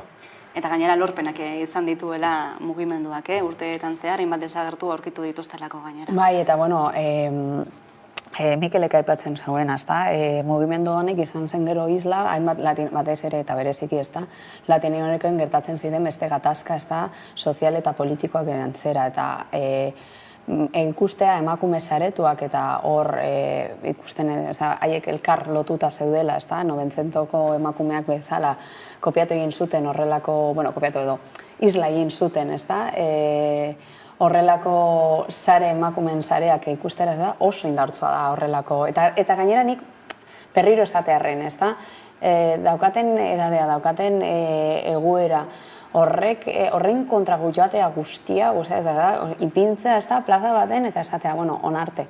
Eta nik berriz ikusi nuen, eta bai Mexikoko egoera eta Batez Juarezekin, hor elautu egin zuten, horrelako adierazpenak eta horrelako mugimenduak eta ikusteraztea resistentzia egon aldela eta agentzia dagoela oso garrantzitsua da. Batez ere beldurraren kontra eta sistema diktatorial eta opresioaren kontrako modu oso egokia da. Eta gainera beti esaten dut, askotan hitz egiten dugunean gatazka politikoi buruz, eta bakoitzak igual jakin dezala legitimatzen baldin badu violentzia da ez. Nik bai nire bizipenagatik eta naizen, gizarte langilea naizelatik, ni violentzia dut legitimatzen, eta beti esan dut, horrelako emakumeak eragin esan dituzten, baita ere aldaketak, adierazpenak, oso modu baketsuan, bakarrik haien gorputzak eta haien bizipenak erdigunean ipintzen, eta horrek legitimatzen dagoena da beste era egiteko erak. Eta batez ere, sistema endozentrikoen kontrako beste egiteko erak. Non, ipintzen dutena da, modu oso desberdina egin lezakegula gauzak, eta balkez gure ahotsarekin eta asko kostatzen dagoena, ezta? Plazaren erdigunean, ezta? Daukagun egoera eta baterzeki urte horietan, ezta? Emakume izan da, gainera emakume heldua izan da, non bizi izan dituzun, ja, violentzia asko, erdigunean ipini plazan eta zure ahotsa igotzea. Hori da, bai, jabekuntza, jabekuntza oso prozedura konkretua izanik, baina ja dela jabekuntza kolektiboa, eta horrek ekartzen dagoena da beste egiteko era. Eta batez ere, ahotsa eta gorputza biliz. Gurera itzuliko gara, ostiralean izango delako, emakumeen aurkako indarkeriaren aurkako eguna hain zuzen ere, eta lerroburu asko eta asko ikusten ari gara egunotan, soilik baietz da baietz legearen inguruan, interpretazio jakin bati helduta zenbait epaiek sexu erasotzaileen zigorrak arintzea erabaki dutelako, eta gaiaren inguruko argitasuna emateko bat egingo dugu zuzenean Garbine Biur magistratuarekin. Eguerdion, Garbine? Eguerdion. Batzutan galdu iten da, ez dakit zer gertatzen den. Bale, saiatuko gara konexioa mantentzen eta... Ez dut ezer... Ez? Oso ondo. Ez duzu... Bai, batzutan galtzea, baina hain barri. Ado, saiatuko gara bintzate lehenengo galdera eginez, eta behar bezalako galdera, ez? Zer ari da gertatzen, ez? Zigorren arintze bat ematen ari da, zer ari da gertatzen bakarrik bai da bai legearekin? Bueno, gertatzen ari dena da, lege penal berri guztiekin gertatzen den moduan, aplikatu egin behar dela, atzeraka lege hori baldin eta mesedegarriagoa baldin bada zigortuarentzat. Zigortua izan den, atzean zigortua izan zen personarentzat. Kasuan, zigor batzuk dira mesedegarriagoak edo leunagoak esango genduke, lehen zeudenak baino, eta beste batzuk ez, beste kasu batzutan igo egin dira zigor horiek. Eta berrikusten ari dira, kasuz kasu, aurreko zigorrak. Kasu batzutan, auzitegi batzuek pentsatu dute, hausnartu dute, eta erabaki dute berrikusi egin behar zirela, eta jetxi egin behar zirela zigorrak, eta beste kasu batzutan ez. Eta gertatzen dena da, izugarrizko korapilo juridikoa dagoela, hain zuzen ere, ez dakitelako ondo, ez dakigulako ondo zer aplikatu. Edo hobeto nola aplikatu. Kasu guztietan automatikoki horrela aplikatu behar den, edo ez. Oso korapilatxua da juridikoki, baina galdera zehatzago horik egiten badiazu, saiatuko naiz erantzuten. Bai, esan genezake... Baina galdera, gauzatxo bate baita ere... Argatu, bai. Argitu nahi nuen. Orain indarrean sartu diren, urriak zazpian indarrean sartu diren zigor leunago edo basuago hoiek aplikatzen ari zaizkie momentu honetan urriaren zazpitik aurrera burutzen ari diren horrelako delituei. Ez pentsa bakarrikan atzerak aplikatuko direnik, baizik eta momentu honetan aplikatzen ari dira eta aplikatuko dira etorkizunean ere legea aldatzen ezan bitartean. Eta nik uste dut denak zirela oso konstiente, zigor batzu jetxi egiten zirela, garbi zegoelako. Beraz, legeak berak barnebiltzen duen arazoa ez da, agian interpretazioan jarri beharko genuke fokua, zer deritzozu? Barkatu, ez dut ondo entzun hasierakoa. Bai, legeak bere muinean ez, beste lege batzuk bezala, aipatu duzun bezala, hori barnebilduta bazet horren, ez da izan inolako sorpresarik. Interpretazioa agian izan daiteke muinean dagoena? Interpretazioa baino nola aplikatu behar da. Jo dezagun, adibidez, goiko zigorrekin gertatzen dela, batzu jetxi egin direla. Eta pentsa dezagun, persona bat zigortua izan dela iraganean, zigor altugo batera. Hori jetxi egin behar da derrigorrez. Derrigorrez, zigor hori gaur egun ezin ditzatekelako jarri. Eta bestalde, beko zigorrekin gertatzen dena da, bai, oieke bai, jetxi egin direla, baina aurreko legearekin zigor hori jarrita eta gaur jarriko jarriko litzaioken zigor berbera baldin bada, edo antzekoa, edo barruan baldin badago, orduan litzake aplikatuko, liatu egin naiz, berriro saiatuko naiz esplikatzen. Beko zigorrekin gertatzen da arazorik handiena. Zeren eta jo dezagun, orduan jarri zitzaiola persona bati 4 urteko zigorra. Eta gaur jetxi dala minimoa 2 urtetara. Baina alere, 4 urteko zigor hori gaur jartzea posible izango litzateke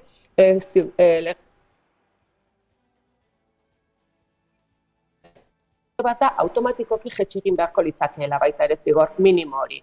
Ez dakite ulertu dan edo ez, baina oso komplikatua da benetan juridikoki eta gertatzen dena da daudela interpretazio desberdinak, baino ez lege hau delako, baizik eta beste edozein legearekin arazo berbera izango litzakeela.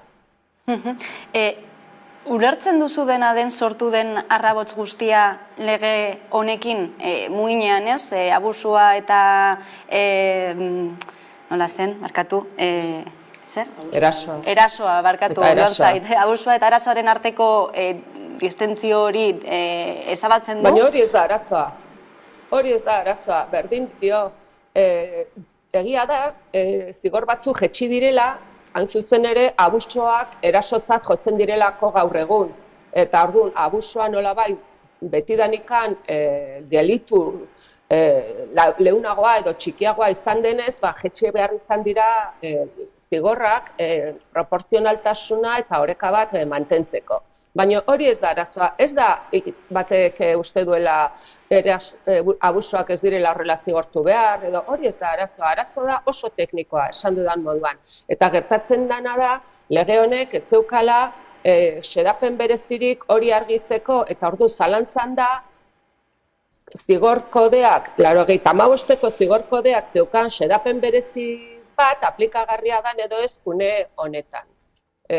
Bueno, esaten dut, askatasunaren aurkako, askatasun sexualaren aurkako zigorrak espalira eta beste delitu batzuei buruz arituko bagina, momentu honetan, nik uste dut arazo juridikoa berdina izango litzakeela. Eta ez dut ulertzen ez, sortu den iskanbila, ez dut ezertan ulertzen, eta esan dut gaur egun horiek dira aplikatzen ari diran zigorrak, urriaren 7tik aurrera burutzen ari diran, eta etorkizunean zoritxarrez burutuko diran delituei, eta ez dut ulertzen zergatikan sortu den hau guztia. Nik uste dut oso konstiente zala berdintasun ministerioa, baita justizia ministerioa, baita ministroen kontseilu osoa, baita ere horren alde egin duten diputatu guztiek, zigor batzuk jetxi egiten zirela. Denek zekiten, eta orduan ez dut ulertzen momentu honetan zer gertatzen den. Eta gainea, oso desegokia iruditzen zait, legearen fokoa jartzea bakarrikan zigorretan, zigor kodean edo kode penalean sartu duen edo eragin duen aldaketan, nik uste dut legea oso lege ona dela, guztiz beharrezkoa, ezinbestekoa zela lege hau, eta emakumeak babesten direla ez bakarrikan kode penaletik, baina kode penaletik ere bai, ez detzagun pentsa momentu honetan inolako babes penalik gabe gaudela emakumeok, baizik eta lege honetan baita ere jasotzen dira beste hainbat babes mota eta esparruak oso zabala da, horregatik handa lege integrala, eta beraz, nik uste dut hori dela hain zuzen ere azpimarratu eta baloratu behar dena. Bai, hori esan nahi nizun ez da, aurrera pauso bat izan dela zigor kodetik abusuaren termino hori ezabatu izana, eta zenolako intentzionalitatea egon daitekeen orain foku guztia honetan jartzearekin, ez? Nola ikusten duzu, nondik etor daitezke basalak eta guzti hauek orain? Ze intentzio egon daiteke? Ez dakit zein dan, baino asmoa, ez dakit zein dan helburua, baina badakit edabide gehienak hor sartu direla, ez da? Eta politikoki ere erabiltzen ari dela hau, baita ere berdintasun ministeriotik eman den erantzun nahi iruditu zait benetan txarra epaileen aurka egitea, eta hor ez dago arazoa, nik uste dut horrek merezi zuela erantzun oso positiboa, oso pedagogikoa, bai berdintasun ministeriotik, baita justizia ministeriotik ere, hor isiltasun osoa dago ministerio horretan, baina nik uste dut ez dakit, zein da asmoa, helburu politikoak argi daude, badaudela baita ere, eta interes politiko asko, baina nik uste dut bere fokoa, gure helburua beste bat izan behar duela, ez da. Garbine Bihurrun, mila esker gako guzti hauek emategatik gaurkoan gurean, ezkerrik asko. Eskerrak zuela. Ikusi duzue Arrabautxandia, eta hain zuzen ere, zentralitatea hartu duena berriro ere zigorren auziak, ezta? Hemen uste dut, kontuz handi, nola esaten dudan, ezta? Nola egiten ere egiten ditugu narratibak.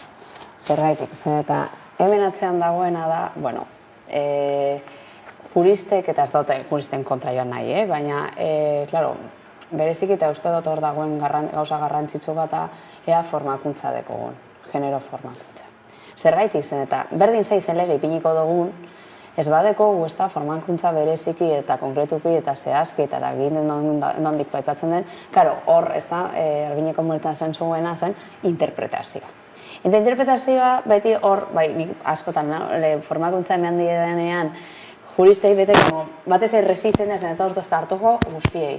Baina batez ere oso resistenteak direzenak da, bueno, esken interpretazio dekot, eta hau ez dago zehaz, eta horrek ekarrita gero kasua berara, igual atzean dagoena da, zehazki, ze motatako aurreiritziak eta formakuntza dekogu hau egiteko, eta hau benetan, eta igual, biltzen ari gara, eta saiatzen ari gara, kasuak eta konkretuki ez da, arazo hau, zapaietik hasi eta atzean dagoena da beste gauza bat, da formakuntza berez eta konkretua behar dugu eta gero pedagogia bat eraiki eta narratiba bat eraiki zerretarako behar dugun horrelako legea eta ez dut esango juristek jaten ari direla justoko legeraen kontra.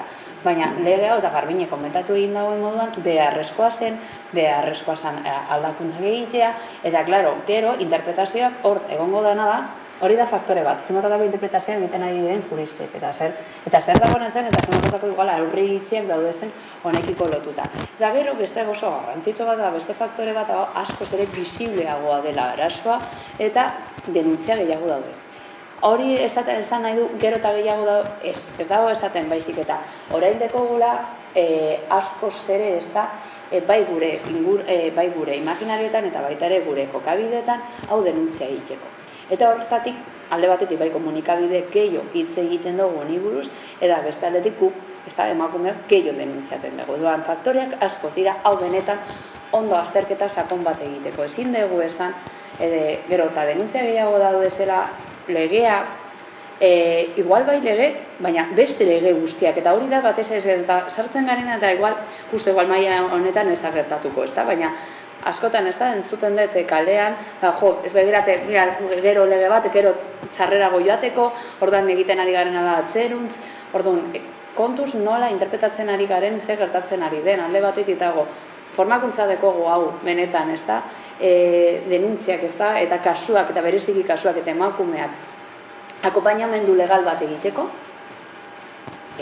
eta bestaldetik, ez da, bueno, zein gertatzen ari den, ez da gizarte mailan. Eta hortatik lortuko eta landuko dugu zen, eta badirudi egiten dagoena da legitimazio bat, ez da, legearen kontra joateko. Eta esateko lege hau okerrenuntzioan dela kasuak, eta ez da errela, ez da egia, alde batetik gehiago dekogu, eta pluraltasun horretan egon dira batzuk bai, beste batzuk ez, egongo dira, pluraltasun horretan mugitu behar garela, eta gero pluraltasun eta aniztasun horretan murgilduta, jakin behar dugu, interpretazio horretan zenbatatako interpretazioak egiten dugu, eta zehazki, egin dut dena eta legeak ematen duena, eta babes gehiago emotea, eta legitimatzea hainbat prozedura emakumearen eta emakumeen prozedurarekiko. Eta hori beharrezkoa da esatea, ez txertatzea konkretuki, artikulu konkretu batean zer esaten dagoen, baizik eta zenbatatako interpretazioa egiten ari diren.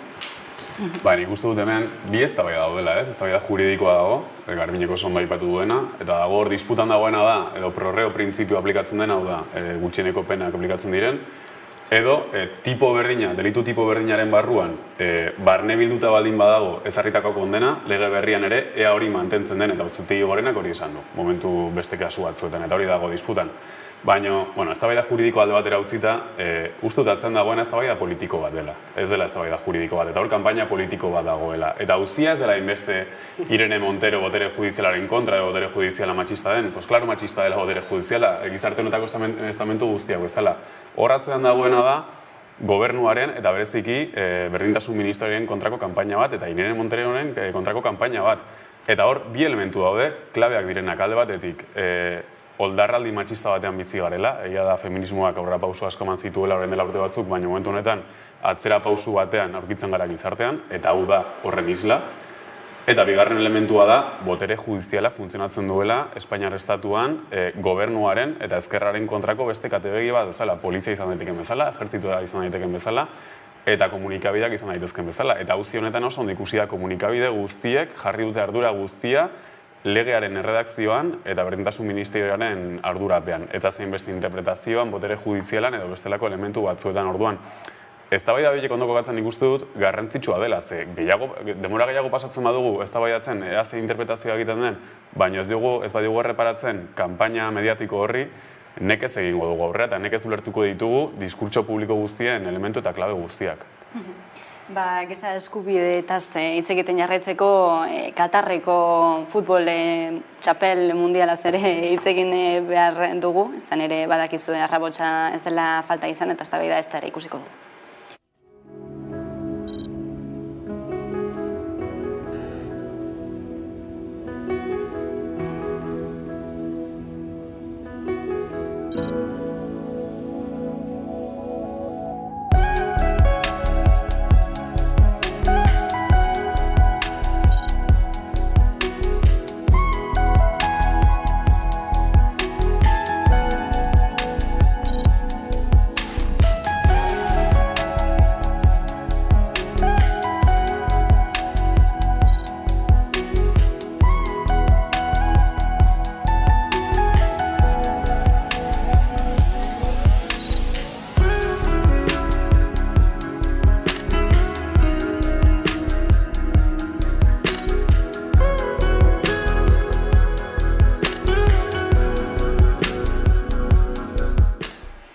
Mikel, esaterako lehen aipatu duzulazuk Katarren mundiala, zer esango zenuke? Bai, hau historia hau ez dela berria, ez? Badirudi 2022an Katarren mundial bat egitea berria dela, eta diktadura baten azpian mundial bat egitea berria dela, baina historian zehar horrelako adibide pila bat egon dira. Lehen aipatu dut 1978 urtean Argentinan jokatutako mundiala, Bidelaren diktaduraren azpian, eta beste hainbat kasu ere aipatu daitezke.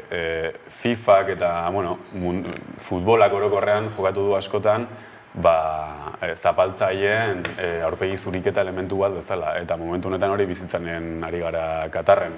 Gaur adibidez esan dute, 7 taldek, edo 7 taldetako kapitainek asmoa zeukaten brazalete bat eramateko LGTB komunitatearen alde, eta esan diete, txartel hori aterako dietela hori egiten badute. Eta azkenean atzera bota dira, horietako 7. Orduan, hipokresiarik eta erraldoi batean aurkitzen gara, baina ez bakarrik FIFaren aldetik, eta uste dut guztia garela honen parte, ni nahiko futbolzalea naiz, eta horren parte ere ba naiz, eta nire ardurak ere hartu behar ditut, eta partidu bat ikusten duen orok ere ardura bat hartu behar du zirku guzti honetan, eta uste dut urrengo urtera begira jokatuko den partida erraldoi horren momentu oso klabe batean gaudela, eta segun eta mundialaren jarraipenan nola egiten den, eta ze gertatzen den hilabete honetan, futbolak alde batera egingo duela, edo beste alde batera egingo duela. Eta guztiok hartu behar ditugu ardurak hemen, ze bestela zinezko izango da zer aldatzea.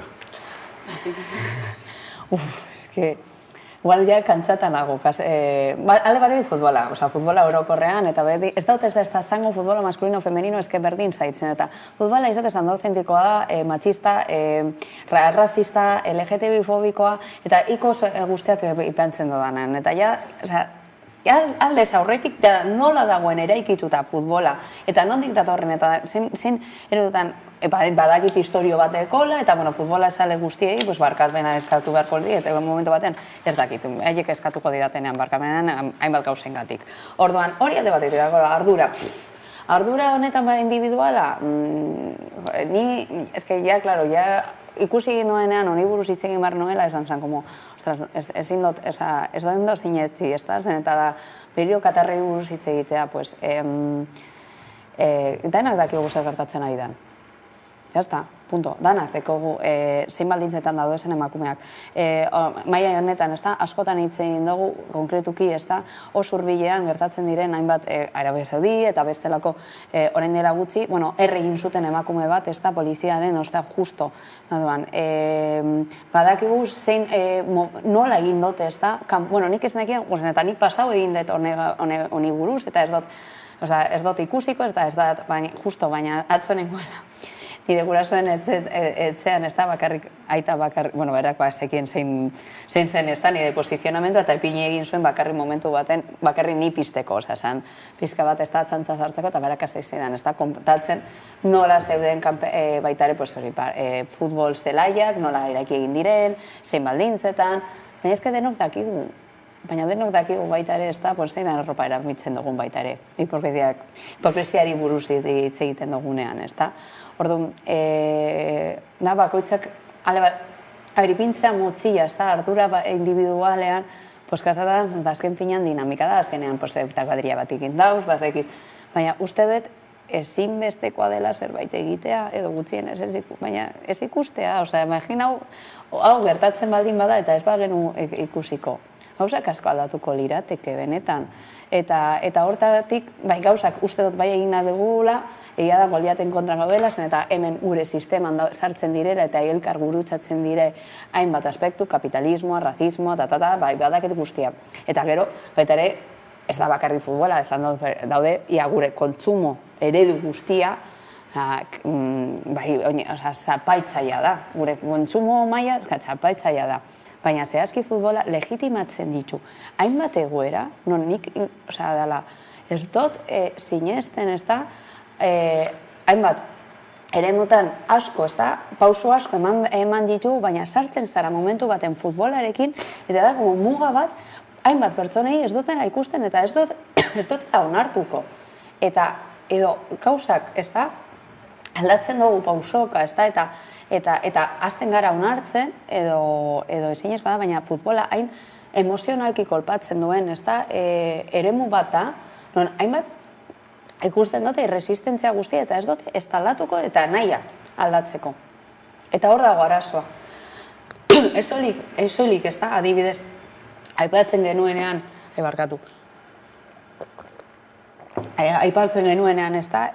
fraktaletea. Hor, nik beti ezaten dut, munduko edozein jokalariren artean bakarri dago pertsona bat gizon bat gehi dela. Venga, por favor. Benetan, venga, por favor, baina ikustea konkretuki, gizon honek ikustea bere burua, justifikatzen hori da batez ere ez dodana ikusten. Eta FIFA horretara jolastea, eta denok, klaro. Ezin puntutaraino, kontraesanak, badakigu nolakoa den mundua, baina ezin puntutaraino ere garen horren parte, eta ezin puntutaraino ere justifikatzera ere heldu gaitezkeen nolabait. Ni normalaren naiz diskurtso politikoa norbanakoaren gainean jartzeko aldeko hori. Uste dut horrela askotan zuritzen dela boteretxoek daukaten ardura.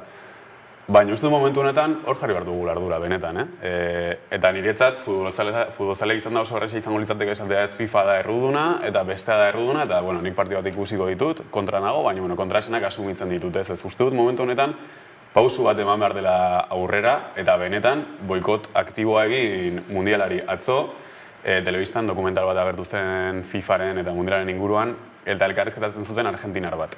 Eta argentinar hau zegoen garai horretan, 1978 urtean, Frantzian exiliatua Bidelak bere kontra jozuelako.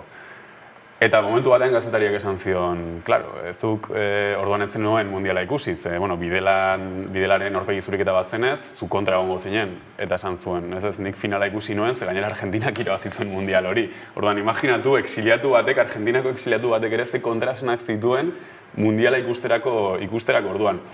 Eta askotan horrelako mekanismoak ulergarriak dira, gizakia gara eta kontrasenez beteta gaude, baina badaude momentu batzuk historia azkartzen dena, eta badaude momentu batzuk determinantea dena bakoitzaren egoera eta jarrera pertsonala. Eta uste dut benetan momentu horretan aurkitzen garela orain.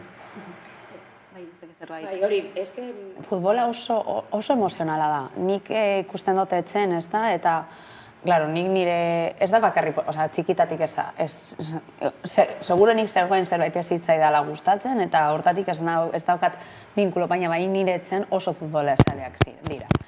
Eta ikusi egin dut da modu bat konektatzeko, argentinarraz, nola?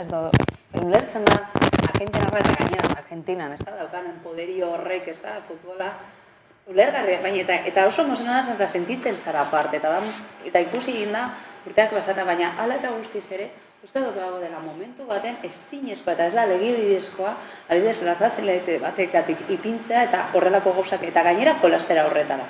Eta denok, azkenean ez, ez di, baina hori da, baina badakizunala dagoen egoera. Baina zer egiten dugu horren kontra. Konformismo guztia, eta badakigu ezin ditugula gauzak aldatu. Uste dut ezinbeste, eta gainera, dira printzipio guztiak zakusten duten, eta aregea diruagatik. Da diruagatik, eta horrek da isla bat, benetan zer gertatzen da gure munduan. Eta horren kontra ezin dugu egin gu pertsona bezala. Ikaragarria da, ez da? Konformismo hori nora eramaten gaituen da, eta baita ere gero parte hori emozionala, ez da? Nik bai ulertzen dela, emozionalki lotzen dizula, bai ez da bakarri futbola da, hori parteza dela zerbaitengatik, ez da? Da futbol konkretu bat, edo ez da zure herrialdea, edo nahi dotzuna, baina bai, ulertzen dut emozioa, ulertzen dut, da baita ere gero dagoela, azkenean kirola dagoela atzean. Baina ez da legibidezko hau gertatzea eta ez egitea. Uste dut inkonformismo hori modu baten edo bestean erakusti egin beharko genukela. Mai honetara ekarri ditugun gai guztiak pipilean dabiltza ere sare sozialetan, Twitterren batez ere agian esan daiteke ez, eta egunotan ere galdera, ez, zer gertatuko da Twitterrekin, Twitterren amaiera ote da, baina horren sakonean dagoen beste gai bat ere agian garrantzitsuagoa, edo, hori izan da zer gertatu den, ez da, hainbat eta hainbat langilek, ehundaka, era masiboan, era berean, planto egin dutela, Elon Musken aurrean, eta alde egin dutela. Hain zuzen ere Elon Muskek ezarri nahi zituen lan baldintzei aurre egiten, ez da, nahiko esanguratsua, Mikel? Bai, eta guztut hemen ere enfokea aldatu behar dugula, ez? Askotan Twitterren irakurri dut, arazoa dela Elon Muskek egin duen kudeak eta Twitterretaz egin duen kudeak eta momentu honetan, eta jendeak falta motatzen duela lehenko Twitter eta egia da. Osea, Twitterren kudeak eta enpresa baten kudeak eta da, eta langileak zapaltzen ari, da langile asko kalde egin dute. Eta lan baldintzak okertu ditu. Baina ez nuke esango arazo nagusia hori denik. Arazo nagusia da gure komunikazio virtual guztia pertsona baten esku dagoela eta oligopolioen esku dagoela. Ez daukagula beste forma bat komunikatzeko enpresa hauen azpian gertatzen diren interakzio ez gain. Eta uste dut hor jarri behar dela fokoa. Egia da Elon Muskek Trumpen kontu aktibatu duela, egia da Elon Muskek langileak zapaldu dituela, baina momentu honetan ere, agian hasi behar gara imaginatzen edo pentsatzen bestelako komunikatzeko era batzuk, interneten geratuko direnak ere, edo bestelako interakzio esparru batzuk. Egia da Twitterrek askotan jokatu duela progresiaren alde, nolabait, protesten alde, edo pertsona ezberdinak komunikatzearen alde, eta egia da horrek ondorio positiboak dituela, baina askotan tentazio daukagu Twitter eta horrelako plataformak neutraltzat hartzeko, ez? Eta nolabait, esparru zuri bezala hartzeko, eta hori gezurra da. Horren atzean badaude interes enpresarial batzuk, horren atzean badaude interes pertsonal batzuk, eta hor jarri behar da fokoa momentu honetan. Bai, ez da, askotan hitz egin dugulako, zen nolako trikimaioak egiten dituzten algoritmoek, diskurtso jakin batzuei bosgara gaino emateko, beste batzuk izilarazteko, ez da, gauzak ez dira ausaz gertatzen, eta ere gutxiago, enpresa jakin batzuen sare sozialei buruzari baldin bagara. Bai, eta zehazki Twitter, ez da, Twitter izan da, polarizazio eragin esan duen segurenik sare sozialerik garrantzitsuena. Batez ere eta ikusteko eta panorama politikoa aztertzeko ezinbestekoa da Twitterri buruz hitz egitea eta nola eragin izan duen. Ez da, nik bentzen da, justo esan duzuna, Twitter ez dute irabiltzen. Baina ia da, sistema politiko honetan eragin oso zuzena eta konkretua izan duela. eta hortatik zer gertatzen da, ezta? Baina justo lotuta, ezta? Gaiarekin eta gai honetarekin zuen garrantzitsua den hori inkonformismoa, ezta? Eta erresistentzia eragitea gauzak aldatzeko eta baita ere lotzen dugu, ezta? Beste Ebe Bonifaziari buruz hitz egin dugunean zer den erresistentzia, eta uste dut ezinbestekoa da kapitalismoaren eta horrelako zapaltzaileen kontrako sareak eraikitzea, erresistenteak izatea eta inkonformismoa egitea. Ez dela sistema kapitalista zapaldu egingo gaitu, baina guztiz eta orok, eta eramango egingo gaitu nahi duen bidera, eta Twitter da adibide oso konkretu bat zer egin nahi du, ez nola bideratu egin dauen, nola polarizatu egin dituen, eta gero nik ez dudan ulertzen nola funtzionatzen duten, eta begira askotan saiatu naizela ulertzen nola funtzionatzen duten algoritmoak, baina badirudi asko eta oso eragin zuzena dekotela gure imaginarioetan eta gure gero erabakitzeko orduan, bai, uste dut horrentaren kontra, bai, offlinean, bizitzen jarraitu behar da gara eta erresistentziak eta agentziak izatea. Ikusiko da, Twitterren amaiera ote den edo zer gertatzen ote den. Eskerrik asko Esti Linares eta Mikel Alvarez bestuin gurean izategatik eta egunero bezala ordubietatik aurrera eguneko albiste nagusiak orain arte. 11ak aplikazio